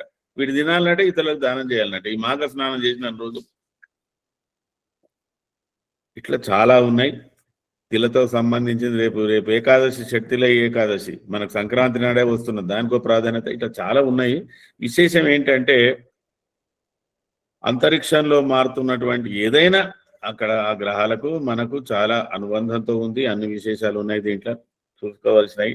తర్వాత ఆరోగ్యం కాపాడుకోవడానికి దేనికైనా ఉంది. మకర సంక్రాంతికి ఉన్నటువంటి విశిష్టత మనం ఇంకా ఆలోచించవలసి ఏంటి, ఈ తిథులకు, ఈ వారాలకు, ఈ గ్రహాలకు ఏం బంధం పెట్టాడు అనేది ఇంకా కొంత ఆలోచన చేయండి. ఇంకా చూద్దాం. ఏదో ఇంకా సమయం చెప్పేవాళ్ళు చెప్పండి, ఏదో నాకు వచ్చిన అనుమానాలు మీకు వ్యక్తపరిచాను. ధన్యవాదాలు గురుగారు, చాలా విషయాలు, కొత్త విషయాలు చాలా చెప్పారు. చాలా ధన్యవాదాలు. మనకి సమయం తక్కువగా ఉంది. అమ్మ రాజలక్ష్మి గారు, చాలా రోజులైంది, స్వాగతం. నమస్కారం అండి. నమస్సభాయై సభాధ్యక్షాయ్ సర్వేభ్యో ఆచార్యభ్యో నమో నమః. అందరికీ నా నమస్కారాలు. నేను చాలా అంటే రెస్పాన్సిబిలిటీస్ వల్ల నేను ఈ నెలలు రాలేకపోయాను. నేను చాలా మిస్ అయిపోయానండి. ఇప్పుడు మాట్లాడే ప్రవాహం తగ్గిపోయింది, నాకు ధారా ప్రవాహం. అయినా నేను అసలు నాకు ఈరోజు మాట్లాడడానికి ఏమీ నాకు టాపిక్ లేదు ఎక్కువ. ఆల్రెడీ మీరు మన సోమనాథ్ శాస్త్రి గారు అయితే కంప్లీట్ గా చెప్పారు. అది పొద్దున్న పోస్ట్ కూడా పెట్టారు. రవీంద్రనాథ్ గారు, మూర్తి గారు, శర్మ గారు అందరూ ఆల్మోస్ట్ చెప్పేశారు. కృష్ణకాంత్ గారు కూడా చెప్పేశారు. అయితే నా తరపున 2-3 పాయింట్స్ నేను చెప్పాలనుకుంటున్నానండి. అయితే ఫస్ట్ అయితే మీరు అందరూ చెప్పినట్టుగా అది సంక్రాంతి, సంక్రమణం, మకరాయణం, మకర సంక్రమణం అవన్నీ కూడా మీరు తేడాలు ఏంటనేది కూడా మీరు చెప్పేశారు. అయితే ఇప్పుడు ఇది మనకి మేషతుల సంక్రాంతుల్ని విషవ సంక్రాంతులు అన్నాము, మకర కర్క సంక్రాంతుల్ని అయన సంక్రాంతులు అన్నాము, స్థిర రాశి సంక్రాంతుల్ని విష్ణుపది సంక్రాంతులు అన్నాము, ద్విస్వభావ సంక్రాంతుల్ని షడశీతి ముఖ సంక్రాంతులని చెప్పారు. సో వీటిలో ఉన్న తేడాలు కూడా మనకు తెలుసు. అయితే మనం ఈ రోజు మాట్లాడుకోవాల్సింది ఉత్తరాయణం. మకరాయణం అనేదే ఉత్తరాయణం. మకరాయణం అంటేనే ఉత్తరాయణం, మకర సంక్రమణం. ఉత్తరాయణ పుణ్యకాలం అనేది దాన ధర్మాలకి, ధర్మ కర్మాచరణలకి, దాన ధర్మాలు అత్యంత శుభప్రదమైన కాలం అని కూడా మనకి చెప్పారు. అయితే దీంట్లో ప్రత్యేకంగా చెప్పదలుచుకున్నదైతే ఆయుర్వేద పరంగా ఇది మనకి చాలా ప్రకృతి ఆరాధన అనే ఒక పాయింట్ మీరు ఇచ్చారు. సో దానివల్ల నేను ఆయుర్వేదంలో చూస్తే చాలా దీనికి ఇంపార్టెన్స్ ఇచ్చారు. ఎందుకంటే ఉత్తరాయణాన్ని ఆదాన కాలం అంటే ఆగ్నేయ కాలం అన్నారు. అలాగే దీనికి అధిపతి సూర్యుడు.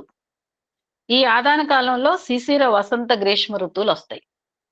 అట్లాగే విసర్గ కాలం అనేది వర్ష, శరద్, హేమంత్ ఋతువులు వస్తాయి. దక్షిణాయనం అది, దానికి అధిపతి చంద్రుడు. ఆ 3 కూడా దక్షిణాయనంలో వచ్చే ఋతువులన్నీ కూడా బలమైనవి. అది మానవులకి బలం కలగజేస్తాయి అని చెప్పి మనకి దాంట్లో చెప్పారు. ముఖ్యంగా హేమంత ఋతువు చాలా మనుషుల్లో బలాన్ని కలగజేస్తది. చంద్రుడు అన్ని తేమగా ఉంచుతాడు. ఔషధులు కూడా తేమతోటి, రసాలతోటి అన్నీ ఉంటాయి కాబట్టి అది చాలా మనకి అందుకనే డిసెంబర్ నెలలో ఇందాక కృష్ణకాంత్ గారు చెప్పినట్టు అన్ని భూమిలోంచి వచ్చే కందమూలాలు ఎక్కువ మనకు రావటం గాని, అవన్నీ మనం తినడం జరుగుతుంది. సో పండగలకి కూడా మనం ఒక స్పెసిఫిక్ ఫుడ్ మనం తింటున్నాం అనేది కూడా అబ్జర్వ్ చేసుకోవచ్చు మనం. అయితే ఈ మేషతుల సంక్రాంతుల్ని మనం 2 రకాల నవరాత్రులని కూడా చెప్పుకున్నాం ఇదివరకు. అలాగే ఈ మకర కర్క సంక్రాంతులు గుప్త నవరాత్రులు వస్తాయన్నమాట. అంటే ముఖ్యంగా ఈ 4 కూడాను ఈ పాయింట్స్ 4 నవరాత్రుల రూపంలో మనం ఇండియాలో మనం జరుపుకుంటాం. అయితే ఈ కాలాల్లో ఏమేం తినాలి అనేది కూడా మనం ఆయుర్వేద గ్రంథాల్లో రాసున్నాయండి. అయితే ఉత్తరాయణంలో ఇది చాలా బలహీనమైన కాలం. ప్రాణులలో ఉన్న బలం హీనంగా క్షీణించిపోతా ఉంటది. సూర్యకిరణాలు ఇప్పుడు రాను రాను ఫస్ట్ శిశిర ఋతువు ఆకులు రాలే కాలం వస్తది. వసంతంలో వస్తాయి ఆకులు గాని, గ్రీష్మ ఋతువు వచ్చేసరికి మనలో ఉన్న ఆ ప్రాణుల్లో ఉన్న వాటర్, భూమి మీద వాటర్ మొత్తం కూడా తేమ అనేది ఆరిపోతుంది. సో మనం చాలా వేడిని భరించుతూ మనలో చాలా అంటే శక్తి తక్కువగా ఉంటదన్నమాట. అందువల్ల మనం ఏంటంటే అందులో ఆ టైంలో రసాలు కూడా వృక్ష రసాలు, తిక్త అంటే కారం, చేదు, వగరు పెరుగుతుంది. అందువల్ల మానవుల్లో అది మానవుల్ని బలహీనంగా చేసేస్తాయి. మరి అదే మనకి విసర్గ కాలం అయితే ఆమ్ల, లవణ, మధుర రసాలు పెరుగుతాయి. అప్పుడు అవి మానవుల్ని బలంగా ఉంచుతాయి అన్నమాట. సో ఉత్తరాయణంలో ఉండే కాలం ఆగ్నేయ కాలం అని, దాన్ని ఆదాన కాలం, ఆగ్నేయ కాలం అన్నారు. అందులో ఏంటంటే సూర్యుడు సంసారంలో అంటే ప్రపంచంలో ఉన్న మొత్తం జలీయ అంశం, ఏదైతే జలం ఉందో దాన్ని తేమని ఆర్పేస్తాడు. వాతావరణం భరించరాని వేడిగా, పొడిగా, శరీరం నిస్తేజంగా, సత్తువు లేనట్టుగా ఉంటుంది. అలాగే మకర సంక్రమణం నుండి 6 నెలలు ఉత్తరాయణం ఉంటది. ఇందాక మనం చెప్పుకున్నట్టుగా ఆ మాఘ ఫాల్గుణం, చైత్ర వైశాఖం, జ్యేష్ఠ ఆషాఢాలు ఉంటాయి ఇందులో. అయితే సూర్యుడు, వాయువు ప్రాణుల్ని శోషింపజేస్తాయి. మనుషుల్లో బలం తగ్గిపోయిన తర్వాత మనకి శరీరం దుర్బలంగా అయిపోద్ది అనమాట. అరుగుదల తక్కువ గాని, ఇక వాటర్ తాగాలనిపిస్తా అన్ని కూడా పానకాలు అవి కూడా మనం ఎక్కువ షర్బత్తులని అవని ఎక్కువ వాటర్ తీసుకుంటా ఉంటాం మనం. అందులో వచ్చే వేసవకాలం వచ్చే ఫ్రూట్స్ కూడా మనకి ఎక్కువ వాటర్ ఉన్న కర్బూజా అని, పుచ్చకాయలని ఇట్లాంటివే కూరగాయలు కూడా మనకి అవి వస్తూ ఉంటాయి అన్నమాట. అయితే ఏంటంటే ఇప్పుడు దోషం సంచయం అవుతుంది. ఆ దోషం మళ్ళీ ప్రకోపించుద్ది, మళ్ళా ప్రశమనం పొందుద్ది. అది ఋతువుల్ని బట్టి ఆటోమేటిక్ గా ప్రకృతి తన బ్యాలెన్స్ తనే చేసుకుంటది. సో వాతం ఎప్పుడంటే గ్రీష్మ ఋతువులో అది ఏర్పడుతుంది, సంచయం అవుతుంది. అది వర్ష ఋతువులో ప్రకోపించుద్ది, శరద్ ఋతువులో మళ్ళీ ప్రశమనం పొందుద్ది. పిత్తం వచ్చేసి వర్ష ఋతువులో సంచయం అవుతుంది, శరద్ ఋతువులో ప్రకోపించుద్ది, హేమంత ఋతువులో ప్రశమనం పొందుద్ది. కఫం వచ్చేసి శిశిర ఋతువులో సంచయం అవుతుంది, వసంత ఋతువులో ప్రకోపించుద్ది, గ్రీష్మ ఋతువులో ప్రశమనం పొందుద్ది. అంటే మనం సంచయ కాలం చెప్పుకున్నాం. వాత పిత్త కఫాలకి సంచయ కాలం ఎప్పుడు? గ్రీష్మ, వర్ష, శిశిరం. ఎప్పుడైతే సంచయ కాలంలోనే అంటే అది ప్రకోపం చెందక ముందే ఆ దోషాన్ని గనక ఎలిమినేషన్ చేసేసుకుంటే అవి వీళ్ళు పంచకర్మల ద్వారా ఆయుర్వేదంలో చెప్పారు. సో మనకు ఆ ప్రాక్టికల్ నాలెడ్జ్ లేదు కాబట్టి నేను దాని గురించి మాట్లాడను. కాకపోతే వాళ్ళు చెప్పింది ఏంటంటే ఆ దోషాన్ని ప్రకోపించక ముందే మనం ఎలిమినేషన్ చేసేస్తే అప్పుడు అది ప్రకోపించి అనారోగ్యాన్ని కలగజేయకుండా మనం ఋతువులను బట్టి వచ్చే మార్పుల్ని సహజంగా ఆయా ఋతువుల్లో చెప్పిన ఆహార విహార నియమాల్ని పాటించుకుంటూ ఉంటే మనం ఆ దోషాల నుంచి మనం ప్రశమనం పొందుతాము అనేది ఋతువులను బట్టి మనకి పండగలు రావడం కానీ, ఆహారాలు రావడం కానీ, ఆ ఆహారపు అలవాట్లు కానీ, ఇందాక చెప్పినట్టు ముగ్గులు అన్నారు, అది కరెక్ట్ గా ముగ్గులు కూడా మనం ఒకప్పుడు అంటే ఇప్పుడు వచ్చి ఎన్ని రకరకాల కలర్లు రాతి ముగ్గులు వస్తున్నాయి, ప్లాస్టిక్ ముగ్గులు, స్టిక్కర్లు వచ్చినాయి. ఇప్పుడు అసలు ఆ కాలంలో ముగ్గులు బియ్యం పిండిలో ముగ్గుతో వేసేవాళ్ళం మేము. ఎందుకంటే ఆ చీమలకు ఆహారం, మనం పెద్దవాళ్ళు ఏది చేసినా అందులో ఒక వేరే ప్రాణులకు కూడా ఆహారం అందాలి అనే భావన ఉండేది మనలో. సో ఆ ముగ్గు కూడా బియ్యం పిండితో వేసేవాళ్ళం. ఆ బియ్యం పిండి ఉండడం వల్ల చీమలకి వాటికి ఆహారం కూడా దొరుకుద్దనమాట. ఆ తర్వాత ఇందాక మూర్తి గారు చెప్పినట్టు మనది కృషి ప్రధాన దేశం, వ్యవసాయం. కాబట్టి మనకి పంటలొస్తాయి. అన్ని కొత్తగా వస్తాయి. ధాన్యాలొస్తాయి. సో అందరూ పిల్లల్ని ఇంటికి పిలుచుకోవడం, పండగలు చేసుకోవడం. ఇది మనకి కృషి ప్రధాన దేశంలో డబ్బు కనపడేది కొంచెం ఆ టైంలోనే. కాబట్టి మనం ఆ సంక్రాంతి మనకి పెద్ద పండుగ. మరి ఉత్తర భారతదేశంలో 3 రోజులు, 4 రోజులు పండుగలు చేయరిక్కడ. ఇక్కడ దీపావళి చేసుకుంటారు. కానీ ఇక్కడ వాళ్ళు నువ్వులు, బెల్లం ఖచ్చితంగా తింటారు ఈ నెలంతా. ఇళ్ళకి పిలుచుకుంటారు. ఆడవాళ్ళని బొట్టు పెట్టుకుంటారు. నువ్వులు, బెల్లం తినిపిస్తారు. అంటే బాడీలో వేడి పుట్టడానికి. ఇదంతా ఇప్పుడు చలికాలం గాబట్టి. అలా చూసుకుంటే ప్రకృతిలో మనం ఏది పండగలు చూసుకున్నా ఆహారం, ఆ అలవాట్లు, ఆ విహారం గాని ఇవన్నీ కూడా ఇదివరకటంటే ఎంటర్‌టైన్‌మెంట్ ఉండేవి గదా! ఆడవాళ్ళకి వ్రతాలు, నోములు, పూజల ద్వారానే అందరూ కలుసుకోవడం, ఎంటర్‌టైన్‌మెంట్ చేసుకోవడం, అట్ల తద్దులని ఇవని అట్లా ఆ విధంగా జరిగేవి ఆ రోజుల్లో. ఇప్పుడు అవన్నీ కొంచెం మార్పు చెందినియన్నమాట. తర్వాత ఇంకొకటి రవీంద్రనాథ్ గారు ఇందాక చెప్పినట్టు ఆస్ట్రేలియా అంటే ఎన్నో వేల సంవత్సరాల తర్వాత ఖండాలు విడిపోతూ చాలా భూభాగాలు విడిపోయినాయి. ఆస్ట్రేలియా గురించి చెప్పారు. అందులో నేను కూడా ఒకసారి నేను ఎంఫిల్ చేసినప్పుడు దాంట్లో నేను కూడా రాసుకున్నాను. ఆస్ట్రేలియా అది ఆంధ్రేలియా. మన ఆంధ్రాకి ఆస్ట్రేలియాని తీసుకొచ్చి పక్కన పెడితే మన మ్యాప్‌కి ఖచ్చితంగా సరిపోద్ది. ఆస్ట్రేలియా మన విశాఖపట్నం పక్క నుంచి ఇండియా మ్యాప్‌కి పక్కన పెట్టి చూస్తే అది మనకి ఖచ్చితంగా మన భారతదేశానికి అది అంటి ఉండేది. అందులోనూ ఆంధ్రేలియా అనేవారట దాన్ని. ఆ తర్వాత అది ఆస్ట్రేలియాగా మొత్తం విడిపోయిన తర్వాత ఇప్పటికి కూడా ఆస్ట్రేలియాలో ఉన్న వాళ్ళది ఆంధ్రుల యొక్క బోన్ మ్యారో మ్యాచ్ అవుతుంది అనేది చాలా మంది పీహెచ్‌డీ చేసిన వాళ్ళు పేపరు అవన్నీ కూడా నేను చూసాను. అప్పట్లో నేను ప్రెజెంటేషన్ చేసినప్పుడు చదివానన్నమాట. సో అట్లాగా ఖండాలు విడిపోవడం అనేది, భూభాగాల్లో మార్పులు, ఈ భూగోళం అంతా కూడా మార్పులే. ఆ మార్పులను బట్టే మనం సాయనమా, నిరయనమా ఇవన్నీ కూడా ఎప్పటికప్పుడు అందుకే వరాహమిహిర్‌లో ఒక మాట చెప్పారు. దేశ కాల పరిస్థితుల్ని బట్టి ఊహాపోహ పటుత్వంతోటి ప్రిడిక్షన్స్ చెప్పండి అని మనకు చెప్పారు. కాబట్టి ఎప్పటికప్పుడు మార్పులు చూసుకుంటూ మనం చేసేది కరెక్టా కాదా అని తెలుసుకుంటూ చేస్తే మనం అంటే కరెక్ట్‌గా వేరే మన రాబోయే జనరేషన్స్‌కి కూడా మనం అందించగలుగుతాము. నాకు ఈ అవకాశం ఇచ్చినందుకు మీకు ధన్యవాదాలు. నా వాణికి విరామం ఇస్తున్నాను. చాలా నమస్కారం. మంచి విషయాలు చెప్పారమ్మా. మీ జ్యోతిర్వాణితో ఎప్పటిలాగా బాగా మంచి విషయాలు చెప్పారు. చాలా చాలా ధన్యవాదాలు. మళ్ళీ మీరు తీరికగా ఇంక వస్తూ ఉంటారని ఆశిస్తున్నాం. వస్తాను. భాగ్యశ్రీ గారు చేయెత్తారు ఏంటమ్మా?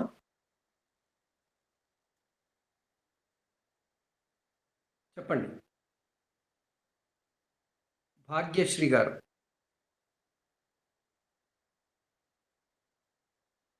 చెప్పండమ్మా. తీసేసారా చెయ్యి? ఓకే. మన సాయినాథ్ చెప్పండి ఓం నమో సాయినాథ్. వెంకటేశ వెంకటాద్రి సంస్థాన బ్రహ్మాండే నాస్తికించిన వెంకటేశ్వరమ దేవన భూతోన భవిష్యత్. అందుకోసం మీరు నిమిషాల్లో పూర్తి చేయండి. చాలా చాలా అందరికి చాలా చాలా నమస్కారం. నేను కూడా చాలా రోజుల గ్యాప్ తర్వాత వచ్చాను. కొంచెం బిజీ షెడ్యూల్ అయిన ఉండే, సారీ. బట్ నాకు ఇవాళ సంక్రాంతి ఉత్సవం కలిగింది. ఫస్ట్ ఆఫ్ ఆల్ అందరికీ మకర సంక్రాంతి చాలా చాలా శుభాకాంక్షలు అడ్వాన్స్ లో.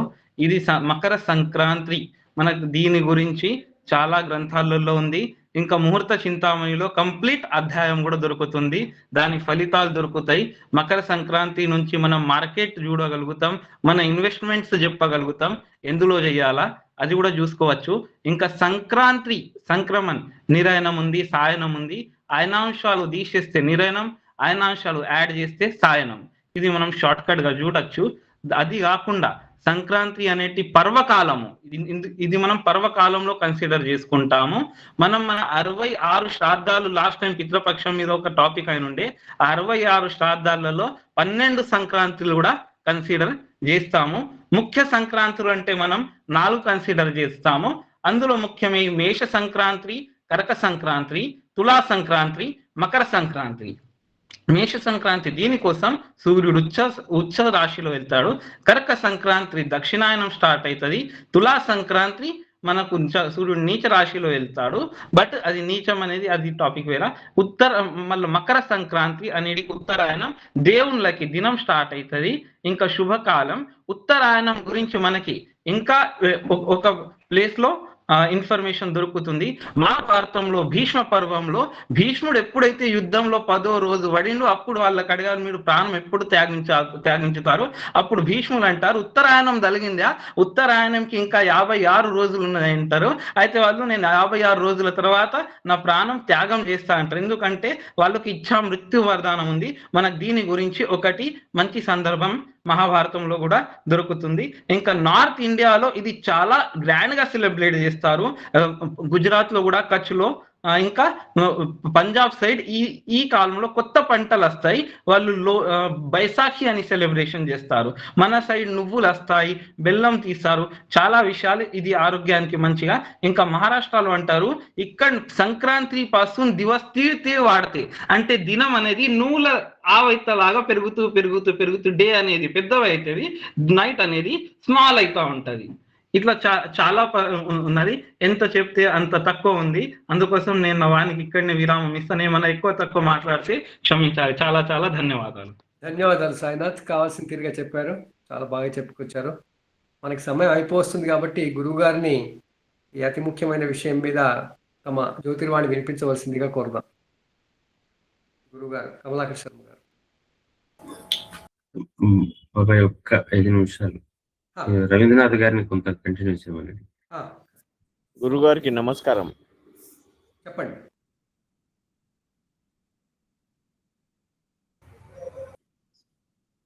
చెప్పండి రవీంద్రనాథ్ గారు. సార్ ఒక 5 నిమిషాలు దీని మీద అంతా స్పందన చెప్పండి. నా మీద వదిలేశారు, మళ్ళీ బాధ్యత ఇవాళ. మీరు మాకు లభించగానే మాకు అవకాశం.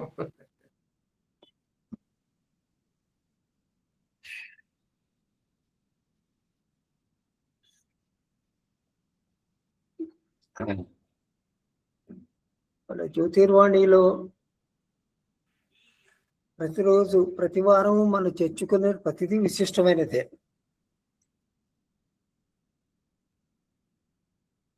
ఇవాళ ప్రత్యేకంగా మనం సంక్రాంతి గురించి ఎందుకు చెప్పుకుంటున్నాం అంటే, ఒక సంవత్సరం గడిచిపోయింది. పోయిన సంవత్సరం కూడా సంక్రాంతి గురించి చెప్పుకున్నాం, ఈ సంవత్సరం మళ్ళీ సంక్రాంతి గురించి చెప్పుకుంటున్నాం. కొన్ని కొత్త విషయాలు ఎప్పుడూ వస్తూనే ఉంటాయి.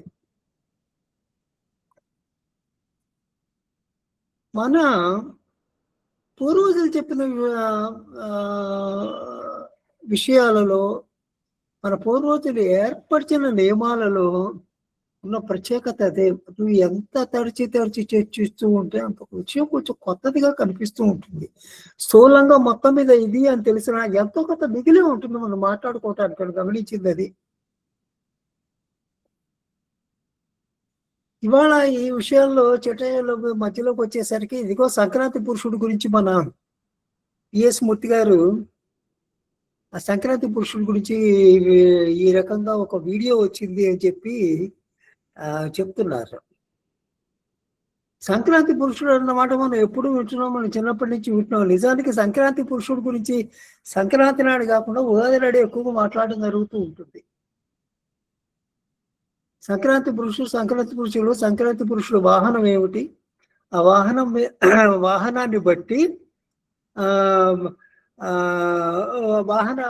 కొన్ని లక్షణాలు, అంటే ఆ దేశానికి ఏమిటి జరగబోతోంది, ఏ రకమైన సూచన ఉన్నది, ఆ వాహనాన్ని బట్టి ఏమిటి, సంక్రాంతి పురుషుడు ధరించిన ఆయుధం ఏమిటి, వేసుకున్న బట్టలు, ఆ బట్టల ఏ రంగులో ఉన్నాయి, ఆ బట్టల రంగు, వస్త్ర రంగు, ఆ తర్వాత సంక్రాంతి పురుషుడిని బట్టి తర్వాత ఒక ఫుడ్, దాన్ని నైవేద్యం కింద మరి భావిస్తారో, మరి ఏం చేస్తారు, నైవేద్యం కింద భావిస్తారు. ఈ రకమైన నైవేద్యం ఆ సంక్రాంతి పురుషుని బట్టి ఈ దిశలో ప్రయాణం చేస్తూ ఉంటారు ఆ తర్వాత అని చెప్పి చెప్పబడుతోంది.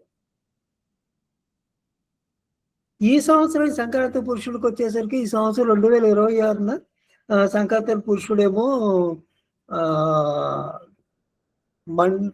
మంద అనే పేరుతో పెట్టారు, పేరుతో వస్తుంది. దానికి సింహవాహనం మీద ఉన్నాడు. గదాధారి, పసుపచ్చ బట్టలు ధరిస్తాడు. తీయటి బియ్యం అంటే తీయటి అన్నం అనుకుందాం. తీయటి అన్నం ఆయన పడమర దిశగా ప్రయాణం చేస్తాడు అని చెప్పబడింది. దీన్ని బట్టి మొత్తం మీద వేస్తే గవర్నెన్స్ లో మనకేమో పాలకులకి కొన్ని కష్టాలు, కొన్ని ఇబ్బందులు ఎదురయ్యే అవకాశం ఉంది, అన్ఫేవరబుల్ సిచ్యుయేషన్ అని చెప్పి. అదే మన అగ్రికల్చర్ మన పాడి పంటల విషయంలోకి వస్తే జనరల్ హెల్త్ పాడి బాగానే ఉంటుంది. శాండల్వుడ్ పేస్ట్ అది వాడడం అనేది ఇది మంచిది అని చెప్పబడుతూ ఉంది. అలాగే మనకేమో గ్రామ్ అంటే మన వాటిని ఏమంటారు, గ్రామ్స్ అంటే పెసలు, తర్వాత మినుములు, ఈ రకమైన పంటలు తక్కువగా ఉంటాయి. మనకి తక్కువగా పంట ఉంటుంది, ధాన్యం మనకి రావాల్సినంత రాదు అని చెప్తా ఉంది అది. ఆ తర్వాత డ్రౌట్ కండిషన్స్ ఆర్ పాసిబుల్. అది food items drought conditions. Economy overall చూస్తుంటే ఎకానమీ ఓవరాల్ గా మోడరేట్ గా ఉంటుంది. Possible conflict, war like situations, యుద్ధ భయం అది ఉంటుంది, పబ్లిక్ డిస్టర్బెన్స్ ఉంటుంది. వెండి ధరలు పెరిగే అవకాశం ఉన్నది. సో మొత్తం మీరు చూస్తే ఈ సంవత్సరంలో ఈ సంక్రాంతి పురుషుడు పసుపు పట్లు ధరించి సింహ వాహనంపై గదాధారి అయి రావటం వలన మొత్తం మీద వచ్చే ఫలితాలు మనకి మిశ్రమముగా ఉంటాయి. కొన్ని చోట్ల లాభాలు, కొన్ని చోట్ల నష్టాలు ఉంటాయి అని చెప్పబడుతుంది. కానీ ఆ లాభం కానీ నష్టం కానీ ఎంతో తీవ్రంగా ఉంటుందని మాత్రం చెప్పట్లేదు. ఈ సంవత్సరం 2026కి సంక్రాంతి పురుషుడి తాలూకు లక్షణం ఇది. అయితే ఈ సంక్రాంతి పురుషుడు గురించి మనం సర్వసాధారణంగా ఉగాది నాడు పంచాంగ శ్రవణం జరుగుతున్నప్పుడు ఆ ఉగాది సమయంలోనే మాట్లాడుకోవడం జరుగుతుంది. సంక్రాంతి గురించి మనం ప్రత్యేకమైన ఒక శ్రవణం పెట్టుకొని ప్రత్యేకించి దాని గురించి మాట్లాడుకోవటం అనేది ఇంతవరకు ఎప్పుడు సాధారణంగా జరగదు. ఇందాకేది మాట వచ్చింది కాబట్టి ఈ విషయం అంతా నేను చెప్తున్నాను ఇప్పుడు. అదే సరే, ఇవైంది, అదే అందరూ తెచ్చుకున్నాము. మనకి వాతావరణాన్ని బట్టి మనం ఏమిటి, మన ఆహార విధులు ఎలా ఉండాలి, మన అలవాట్లు ఎలా ఉండాలి వగేరా.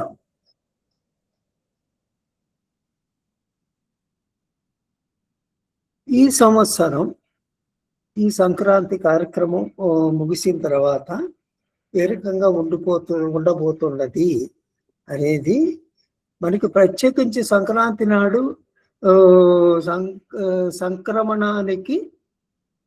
మకర సంక్రమణానికి మనకి చక్రం మీద చూడడం అనేది అసలు పద్ధతి లేదు. అసలు దాని గురించి మనం మాట్లాడం కాబట్టి వాటి గురించి చర్చ అవసరం. ఈరోజు మనకున్న ఏమిటి టాపిక్ ఏమిటంటే, మనకు ఆరోగ్య విధులు, వాతావరణంలో రాబోతున్న మార్పులు, ఇక్కడి నుంచి ఎందుకు ప్రత్యేకించి ఈ రకంగా రాబోతున్న మార్పులు ఎందుకనంటే, ఉత్తరాయణం రాగానే మనకు క్రమంగా వాతావరణంలో మార్పు కనిపిస్తూ ఉంటుంది. వాతావరణంలో మార్పు కనిపించగానే మన అలవాట్లు మొదటిగా మన అడాప్టబిలిటీ మారుతున్న పరిస్థితులకు అనుగుణంగా మనం అడాప్ట్ చేసుకోవడం అనేది మారుతూ ఉంటుంది. సో వాటిని కూడా మనం పెద్దలందరూ వివరంగా చెప్పారు. మన యోగమంజరి ఆంజనేయ శర్మ గారు చెప్పారు, మన రాజలక్ష్మి గారు కూడా మన కొంత వివరణ ఇచ్చారు, మనం చేయాలి అని. సో ఇందాక చెప్పాను, మళ్ళీ ఇంకొక ముక్క చెప్పాను, గురువు గారిని ముగింపు నమస్కారం. ధన్యవాదాలు సార్. గురుగారు వచ్చారు.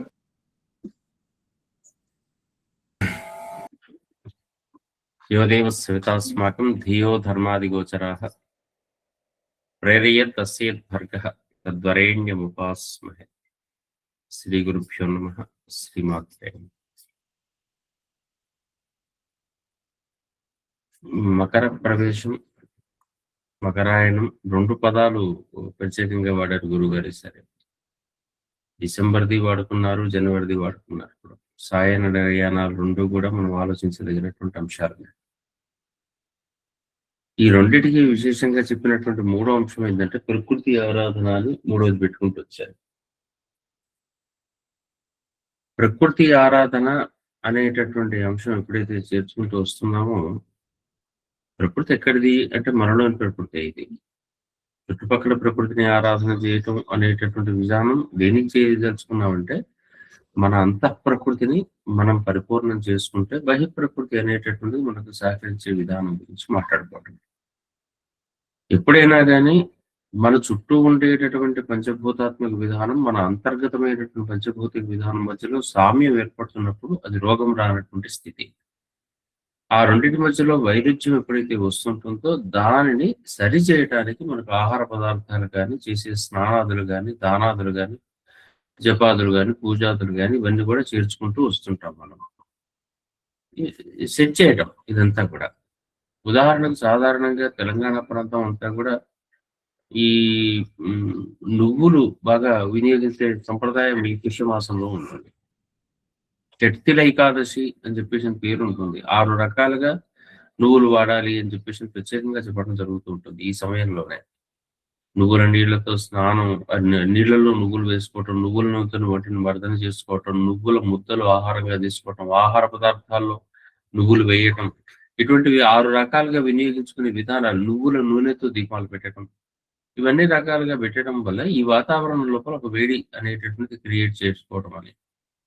అయితే ఇప్పుడు కొత్తగా ఆలోచించాల్సినటువంటి అంశాలు ఏమొస్తున్నాయంటే, పూర్వము మనము ఇదేంటి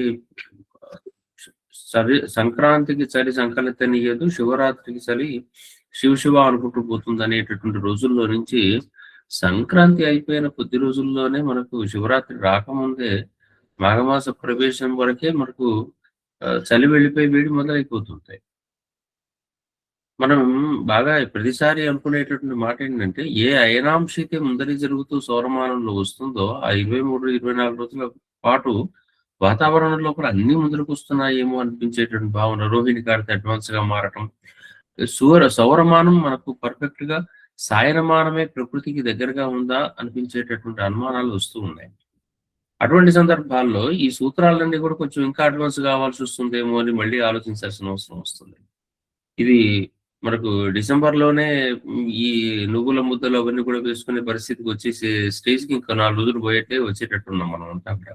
ఎందుకంటే జనవరి చివరికి వచ్చేసరికి మనకు వేడి పెరిగిపోతుంటుంది. సంక్రాంతి వరకే కొద్ది గొప్ప వేడి కనపడుతుంటుంది. ఇప్పుడే కొంచెం మనం రాత్రిపూట కొంచెం చలులు ఎక్కువ ఉన్నాయి. అది మనం ఢిల్లీని, కృష్ణకాంత్ గారు చెప్పినట్టుగా ఢిల్లీని ఆదర్శంగా స్వీకరించకూడదు. South India is different. Makara Sankranti అక్కడ చేసుకోరు వాళ్ళు, వాళ్ళకి సంబంధమే లేదు అసలు. తెలుగు వాళ్ళ పండుగ ఇక్కడంతా కూడా. ఇదంతా వాళ్ళకి కేవలం వేరు పేర్లతో చేసుకుంటారు, కానీ మకర సంక్రాంతి అనే భావంతోనే ఆలోచించదగినటువంటివి ఇవన్నీ కూడా ఇటువైపు ఎక్కువ కనపడతాయి. అయనం మాత్రం అందరికీ కామనే. ప్రపంచంలో ఎవడున్నా కానీ అయనం కామనే. కాబట్టి ఇటువంటి అంశాలలో ప్రకృతి ఆరాధనకు, దేహ సంబంధమైనటువంటి అంశాలకు సంబంధించినటువంటి విధానాల్లో కొత్త రూపకల్పనలు కొంచెం ఏమైనా అవసరం అవుతాయా అనేటటువంటిది 1-2 సార్లు మనం ఆలోచన చేసుకుంటే ఈ రూపకల్పనల వ్యవహారం లోపల కొంచెం కొత్త నియమాలు మనం ఏర్పాటు చేసుకుంటే రాను మనకు ఒక తీరి స్థిరపరిచేటువంటి అవకాశాలు మళ్ళీ వస్తాయేమో అనిపిస్తుంది. ఈ నువ్వుల వాడకం లాంటివే అనేక రకాలైనటువంటి ఆహార పదార్థాలు మనం ఆహారంగా స్వీకరించే విధానం కూడా ఇప్పుడు ఉంటుంది. శారీరక మానసిక విధానాల నుంచి ఒకవైపు అయితే, రెండో వైపు నుంచి సూర్య ఆరాధన. ఈ ఆరాధన అనేటటువంటిది పరిపూర్ణంగా ఇప్పుడు జరగాల్సినటువంటి అవసరం ఉంటుంది. సూర్యుని ఎందుకు ఆరాధిస్తామయ్యా అని చెప్పేసి అంటే, ఇక రాబోయేటటువంటి సూర్యుడంతా మన జీవన విధానాన్ని మొత్తం మార్చిపోయేటటువంటి విధానం. పోయినసారి మనం మాట్లాడుకున్నటువంటి అవే విషయం. రాబోయేటటువంటి సూర్యుడంతా కూడా మన జీవన విధానంలోనే మార్పులు తీసుకొస్తాడు.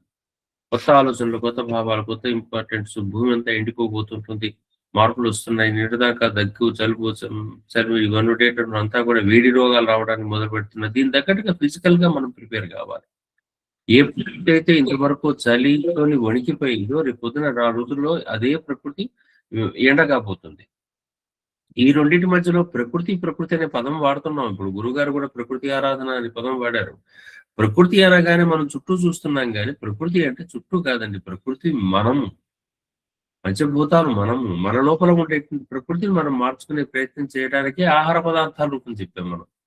ఆహారము, జలము, వాయువు, ఈ మూడింటిని కూడా మనం నియంత్రణ చేసుకోవాలి. ఇంతే కాదండి, ఇంకా కొంచెం గట్టిగా చెప్పాలనుకునేటట్టుగా ఆరాధనలు అవన్నీ కూడా దేనికి సంబంధించినటువంటి అంశం అంటే, ఆలోచనలు కూడా మార్చుకోవాలి అని చెప్పేసి చెప్పడం.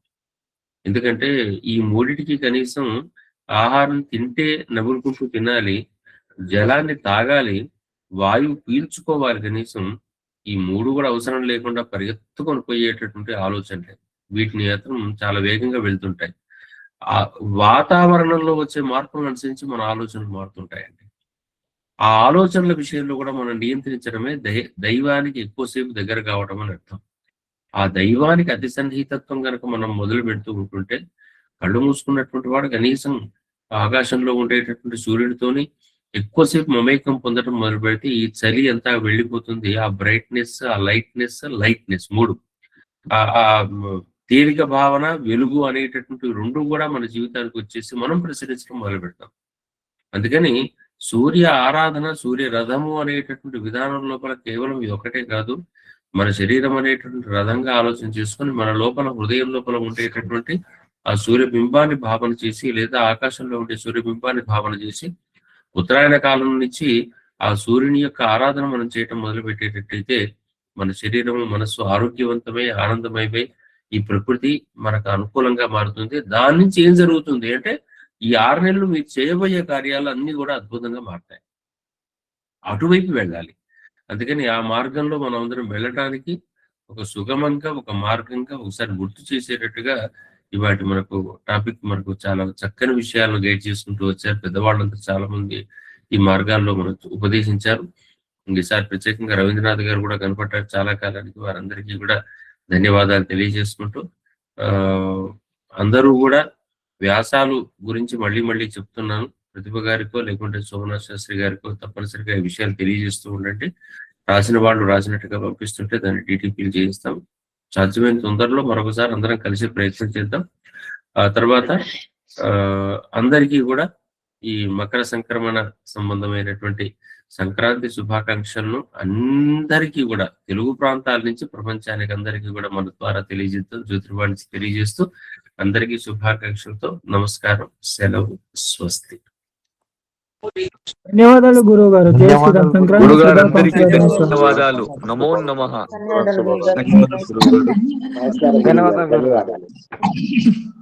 ధన్యవాదం గురువు గారు.